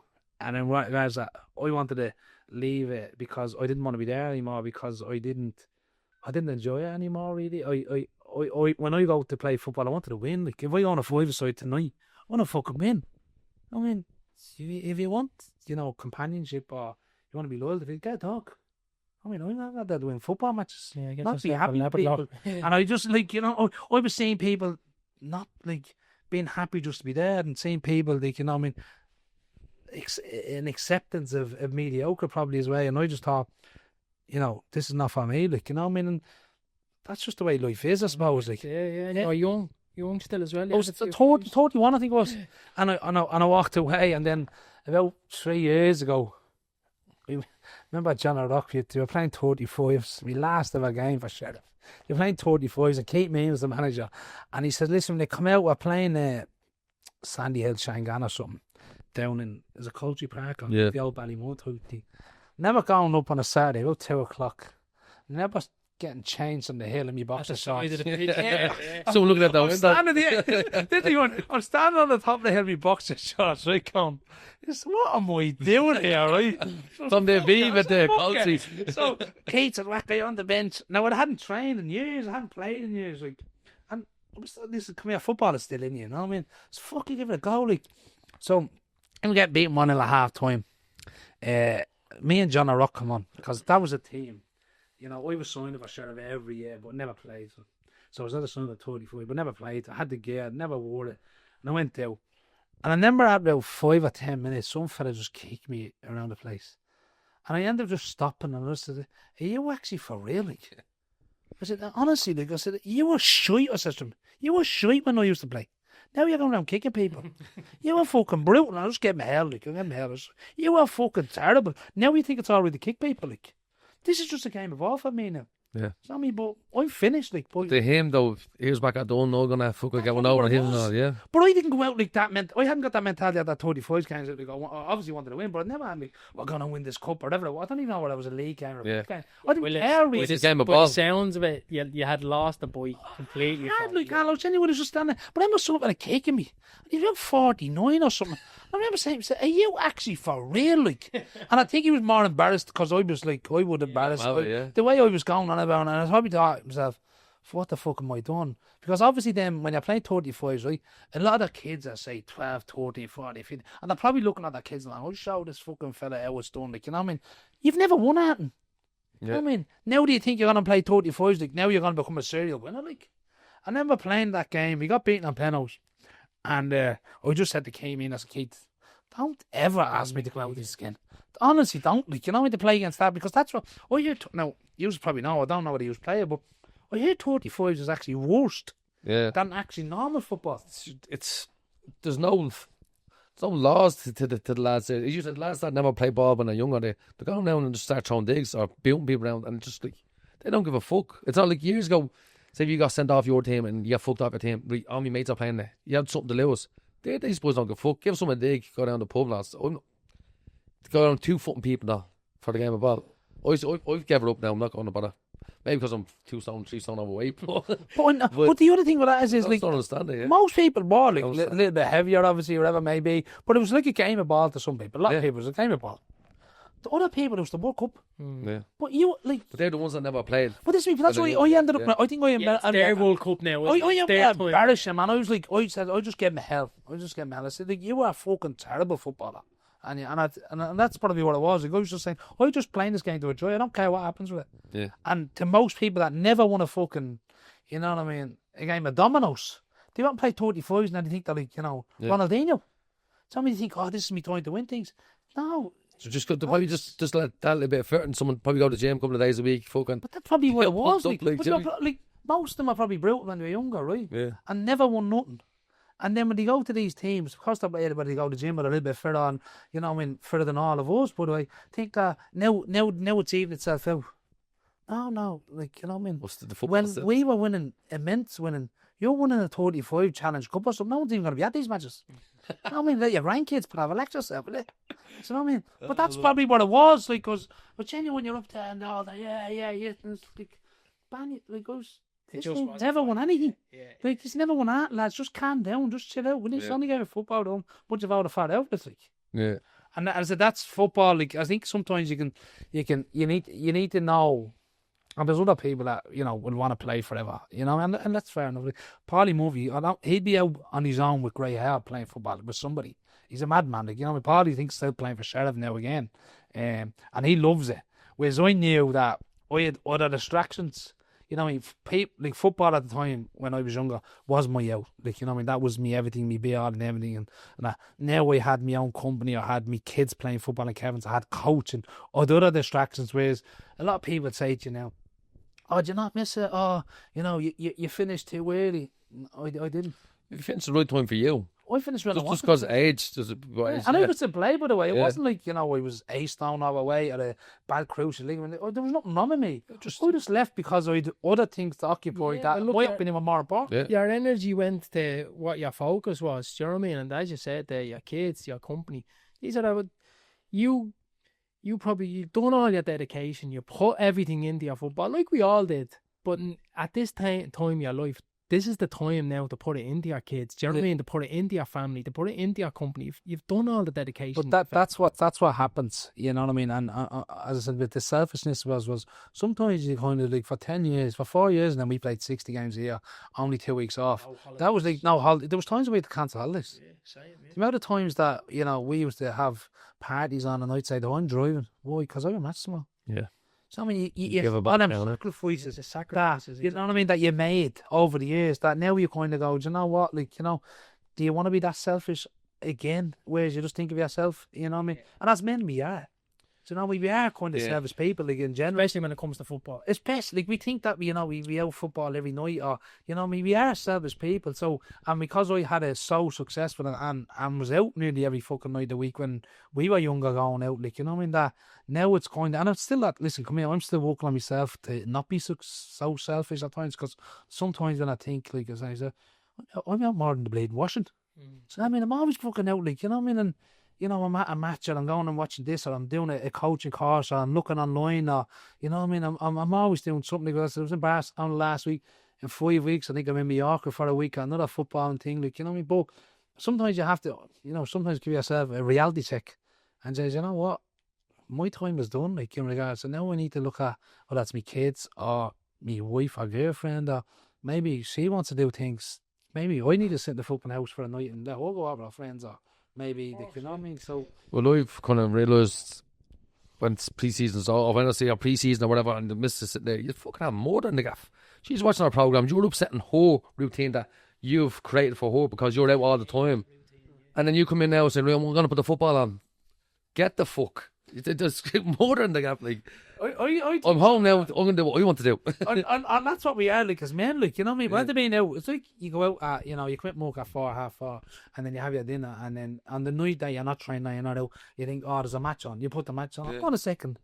You were out the last 2 nights with football, and then you come in here and watch football, like, you know what I mean? And that's what happens. And the other thing with that is, I remember reading about COVID, where, you know, obviously a lot of people were in each other's company with COVID. Like, you know, you had to be at home with your missus, or you had to be at home with it. I think about 80-90% of people, there was a massive, obviously, divorce. You talk about marriage, was because a lot of people that, you know, don't ever go on. They don't really like each other. She's like, what are you doing here? They're only getting on because they're out of the gap so much. So, like, I bleeding hate you. Do you know what I mean? So there's probably people's missus out there that probably enjoy I only want to see you over an hour a day. Yeah. Do you know what I mean? A Port Michelle. That's how it works. Yeah. No, but unfortunately, I'm not that. I think they should, not saying give back, but sometimes at times you had to be present. Yeah. Is the word I So use. there's my own kids are 18 and 17 there as well, and I'm out 7 days a week with the football as well, up on things United and all. And sure, you bypass each other in the house now, and he's getting that age now where Callum, you can go for the pointers and all that. So you ask for a point, no, it's grand, I'll head out with the lads or something like that, you know. Passing ships. Yeah, that's all what it she is, would say to me. We're passing ships in this house. Yeah, and I've missed the kind of kids with the teenage years now, or the kind of younger age, and now they're getting into adulthood now, and she could easily by doing what we're doing miss out on a lot of that as well, you know. But it's about time you fucking that's what I'm talking about. I'm talking about myself here, because when you were talking there, we got a bit of self-realisation there, saying fuck, he is right. Yeah, no, sometimes it is nice to be present, and it is nice to say, give them a bit of time. Do you know what I mean? Give the kids a bit of time. Give your missus a bit of time, because of all the dedication and all the holidays you've missed and everything else like that. But do you ever be in his house, right? And you're there, but not really there. Yeah. She always says to me, "You're here, right? You're here, but you're not really here because you're standing there talking." And there's about, like, you know, a million things going to I need to worry about him. I need to worry about that. And then That she session, says, we need to walk on that now. Yeah. You're forgetting to do things, but that's the reason why you're forgetting to do things, because you're thinking about 10 other things. Yeah, and that's what happens. Unfortunately, is like I remember my own uncle. He's obviously under 14s now. I remember doing the Little Saints of Kevin's with him at 3. It was 11 years ago. Like, obviously, people say the being last. Time flies. Yeah. Fuck, it does, like, you know what I mean? But there's times when you put more time into either yourself and you're selfish, or you put more time with the involved football into your team, or your teammates, or your coaching into other kids rather than your own play kids. Sometimes as you get a reality fucking check, like, you know what I mean? That, no, sometimes you need to be more present, and that's something that probably I need to work on. I'm not going to preach to anybody to say this and that's. No, listen, I do need to do that a bit more. That I've done my time, and I go back on the football way. I knew my time was up. But now I need to be present. That I need to be, you know, at home, present in my house, or, you know, do something with my wife, or do something with my kids, rather than just constantly think about yourself, what you want to do or what you need to do. I was just going to say, United matches on in the next half an hour. You going for that? There'll be more than the guys. We go to Quarry.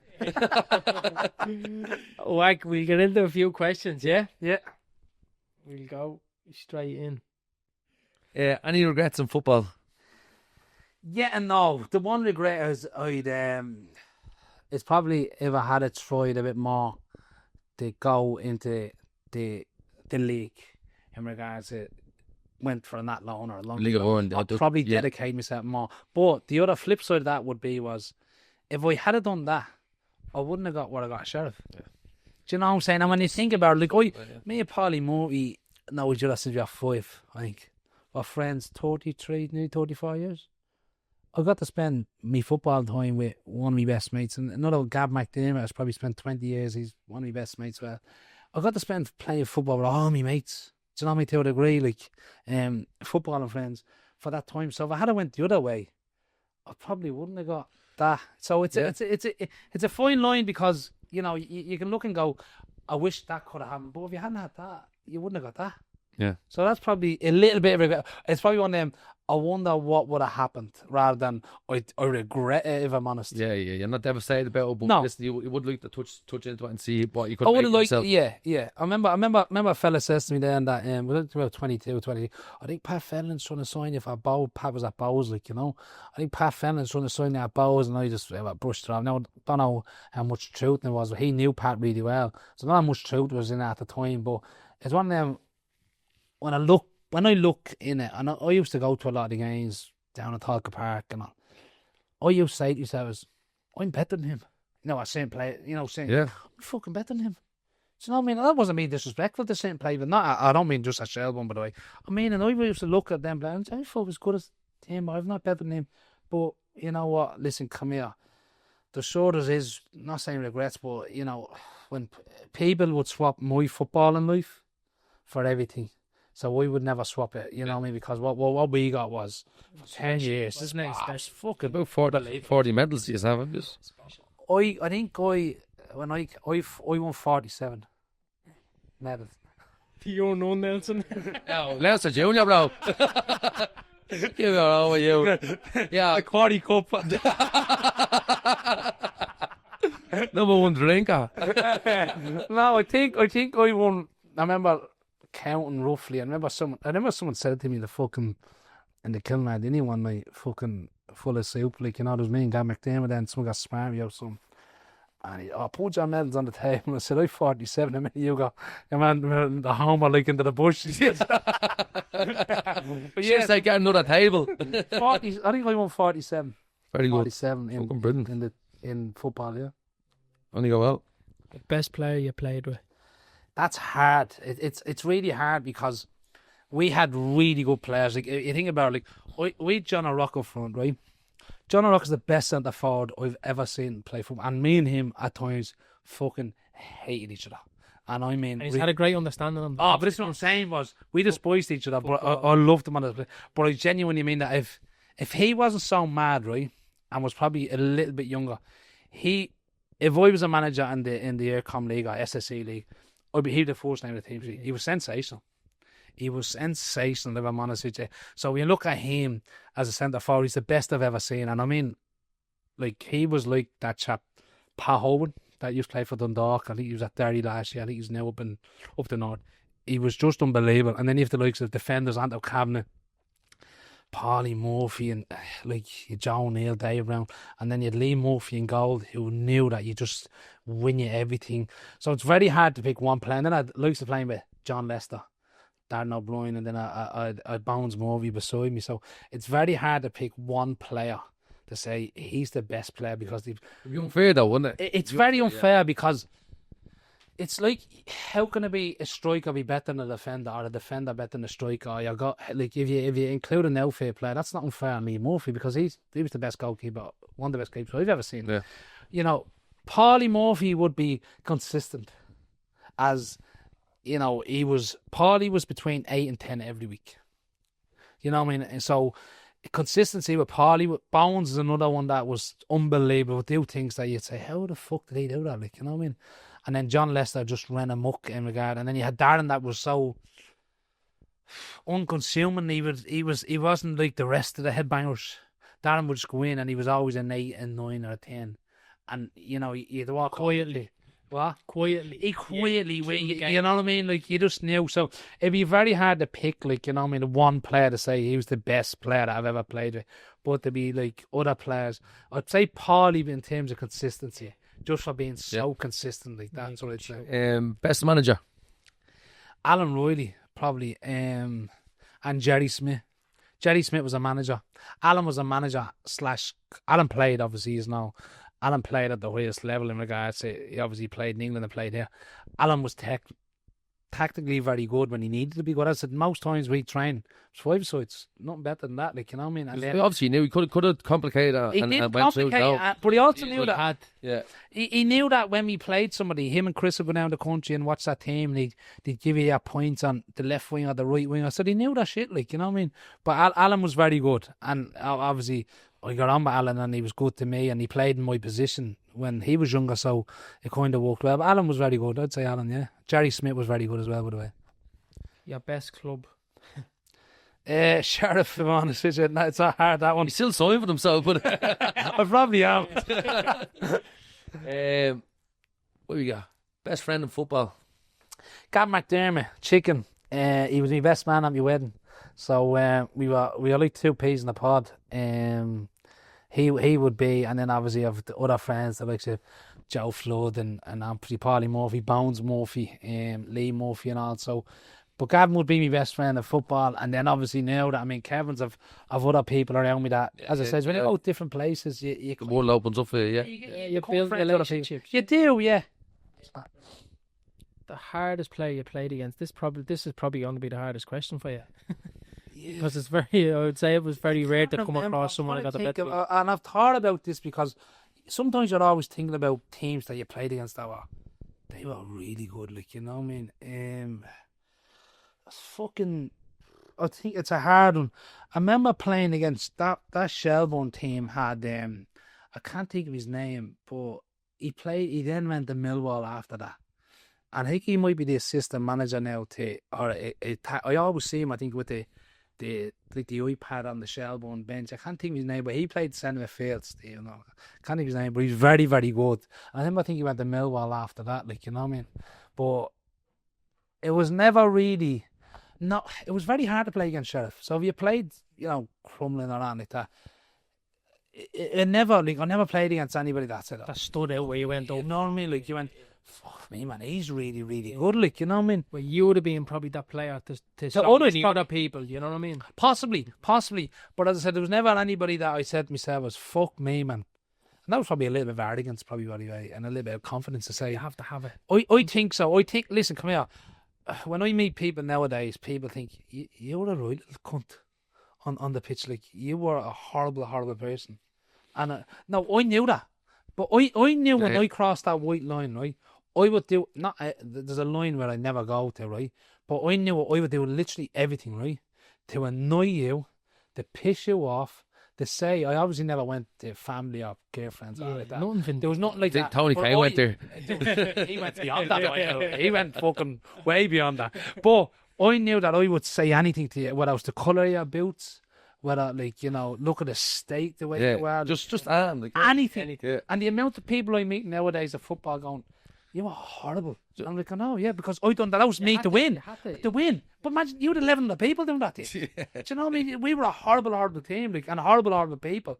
But that was probably a little bit of trying to guess something. And you're like, no one ever likes that little extra little. Sometimes the small ones hurt. In fairness, the boy thought his beard looked great. Belly. But I remember that. I remember someone, I would say who he is, because I don't know. I remember slagging me out, son, and I told him, look at your weight, I said to him.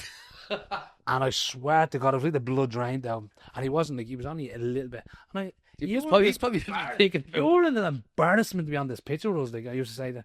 And it was just like, and I've seen him now and again, and I talked to him about walking out that, is he? Because I'm walking out. The point about it is, like, you say things like to wind people. Oh, no, this any upper edge you can get on people, like that's it. Yeah, because no, I can't. Upper hand, sorry. Any of us on a pitch, right, and someone slaughtering you, and you're going, this is great. Yeah, it's great. Yeah. You're gonna get it. And then you move up, say that John O'Lough's turning around saying, "What are you doing here? Look at you!" And you're just like, and then you go back and that cabinet standing all over you, pointing your shoulders, and you're going, "Am I right to be here?" If you'd like, get taken off there. Yeah, that's just a referee. Your favourite memory? Sorry. The FAI Junior Cup final, the first one probably, in Talga Park, because my girlfriend was, my wife now obviously, was due her first child on the day of that. On the day of that? On the day of that in Talga. Did she go to it? No, she was told to hold on. My first child was due that day at Talga Park. I was like, so what happens if I was like, well, you'll just go to hospital and I'll follow you. I'll see you after that. See you after, you know what I mean? But the first one is the FAI Junior, because that's the first one is the big one. You know, I'm not saying the Avivas are brilliant, by the way. The Avivas are fucking great, but like we in theory, Sheriff had no right to be anywhere near that standard. Like, you know what I mean, in terms of for the name and the bad publicity town got and stuff like that. So that was the first one that kind of opened the floodgates. More or less, he's united an area, like, you know. It was brilliant. It was brilliant when most people had seen it with the horse and carriage that used to go. And, you know, I think the first game, there was 8,000 people from Kilbarrack, like, you know what I mean? You know, so that type of thing was good. Fucking brilliant. And when did she go? A day later, I think it was. Yeah, I think it was still half covered. Walking in one eye open like that. What? I'm like Splinter going into the hospital. Players that didn't fulfil the potential. Tony Kane would be the first one that come to my mind with him, because he was sensational when he was younger. Like, I remember he went to trial for Leeds. No one really got trials from Sheriff. Only him went to Leeds up in Belfast in the Super Cup, I think it was, or Little Cup or something like that type of thing. And Alan McKay was nothing who was Alan McKay was very good when he was younger. But Tony Kane was probably the one that would stand out as an older player to a degree, to say he should have been unbelievable for like the same amount of years. The things he tried on the pitch was unbelievable. Oh, he was ridiculous. Yeah. But when Tony was on it, like, he was on it. When he was on it, he was a 10 out of 10. Yeah. Do you know what I mean? Yeah, I remember Tony took my team spot in the Aviva. I was a sub in the Aviva for the first one. Like, you know, I now come on and scored a penalty. But he was ahead of me. Now, partly was due to me. I had to work at nights at the job I was in, and I was missing training, so it was okay like that. But if I had probably been anybody else, I would have been fucking Alan. What the fuck's going on here? Like, you know what I mean? But Tony was very, very good. Like, he was. What that was? Sorry, go. No. If that was any other manager, I probably would have played you. Probably, yeah. But and any other player probably shouldn't have played. Because of Tony's quality. Probably Tony's quality, and obviously I was working nights, so I probably wasn't getting the training as much as what I should be. But yeah, he'd be the one that'd stand out to me. What stopped him? Did he stop himself? I don't know. Listen, a good podcast. We loved the night out, me and Tony and that, like, you know what I mean. And but I also knew that when I liked the night out and when I didn't like the night out, and I think Tony probably couldn't differentiate between, you know, Thursday night, Friday night, Saturday night, Sunday night. Whereas I knew, like, you know what I mean. And a little bit sad, obviously. We don't speak anymore, but not in a nothing happened to say that we fell out a certain reason. We obviously people go their separate ways, like, you know what I mean, and that's just life. So I just think was some people probably, you know, want to continue on that journey doing whatever they want to do, and other people go a different way and use their football as motivation, and that's what I did, and that's what a lot of us did. Whereas other people probably, you know, wanted to go down a different road, like, Yeah, you know what I mean? didn't take the football route, And football, he probably didn't take it as serious what I did, like, you know what I mean? Maybe, yeah. That's what happens. So we go into our best 11. I think you named them all.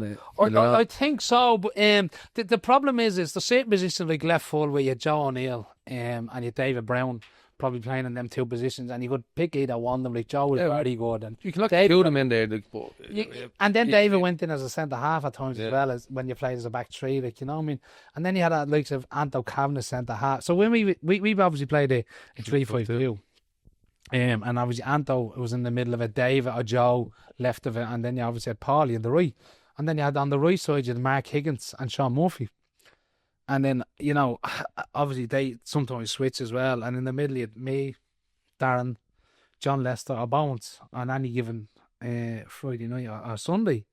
So it's very hard, and obviously Alan McCabe sometimes played left, and then you had John O'Rourke up front with Keith Dunn or whatever it may be.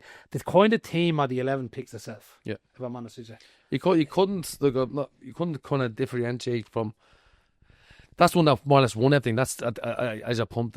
That's the boys that were there. Like, so I don't think you can add anyone in. Probably from your junior national days, but you were the best team in the country at that stage. I don't think I'd swap anybody out. And even from the Ireland team. Now, we did like Paul Bryan centre half for the Ireland team. It was fucking brilliant, immense. Bryan, big fucking centre half. But, you know, on that team, I wouldn't take anybody else out for anybody, like, you know. Brilliant. Well put though as well, isn't it? Yeah. You tell you still have it right from your ability to playing wise anyway, work like you obviously have it in your brain as well, you know what I mean? From the get go, I think so. I think football is play. Like, people say, it's for. I think smart footballers are the best footballers. Like, and you look at, say, the highest level. Whether you're looking at an Arsenal or Bernardo Silva or Bruno Fernandes. You know, they're not the quickest players. They're not the strongest players, but they're the smartest players. You know, and there's always room for them smart players. And people used to say that to me. Like, I used to try to think about the game rather than just play the game. And if you're thinking about the game, you can see things a little bit quicker. Now, I don't know where that came from. I genuinely don't. But it's just something that I could see things probably a little bit, half a second before someone, whether there was a ball around the corner, or I could see someone coming in and I'd release it. And then I'd be popping around. I'm on it being there. How the fuck are you there? You know what I mean? And I think that's football is when you think about the game, you become better at it. And the game becomes a little bit quicker. And then you obviously, if you're playing against someone that, you know, the game, your game will be quicker than their game. And even if you're going through coaching and management, you look at, you know, obviously the highest level with Guardiola and Klopp and, you know, all them players, they're thinkers of the game. Like, it's like sometimes you become obsessed with it. And that's where the problem comes, like, you know what I mean?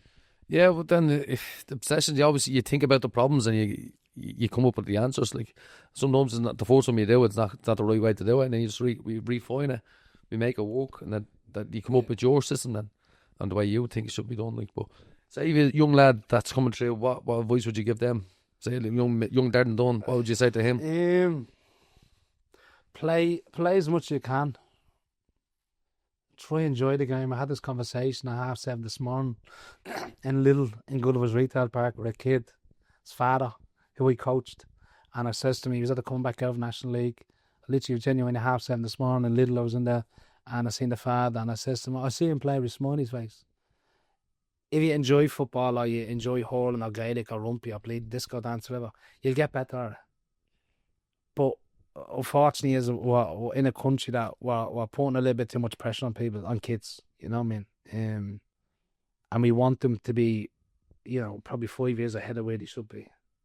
And when they're not doing the things that, either I could do when I was that age, or things that they should be doing, or whether it's something that you see off the internet, or Man City players, we're kind of giving out to them. So I think two things that I would say to a kid is, try enjoy it, and try go and play for a manager or a coach or a club where he's the best fit for you, not not the winning mentality type thing. Yeah, where it's so people play for people. So if you come from play, I'll just say come and play for me. I'll try and make you better because I played the game. But I also understand is you might not be the best 13-year-old now, right? But if I can see something, you might be better than the 13-year-olds at 15. Yeah, and that's what happened with me. I think that's that late developer stage where we're now looking for kids to be ready-made Premiership footballers at 13. yeah. How can you not do that?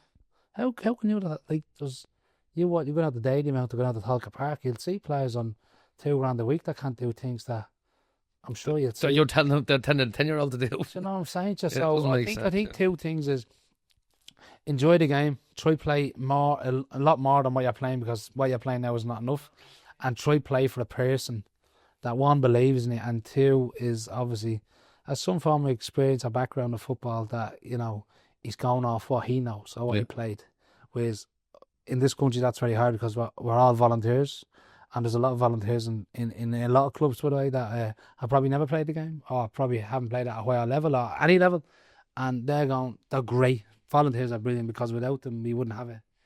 But also that we have to understand that is, we wouldn't have a volunteer going into temperature and doing surgery and trying to save someone's life, but we expect a volunteer in Wefta or Finger Celtic or Kevin's to develop someone to be a professional footballer. Yeah, you know what I'm saying. Yeah. So how that's the problem that lies in this country, whereas we expect volunteers to make professionals, but we don't expect volunteers to go in and save each other's territory. Yeah. So it's a fine line, it's a balance. So yeah, I hope you get it. Yeah, but thanks very much, bud. That's what it is. Yeah, brilliant. no, but thanks, lads.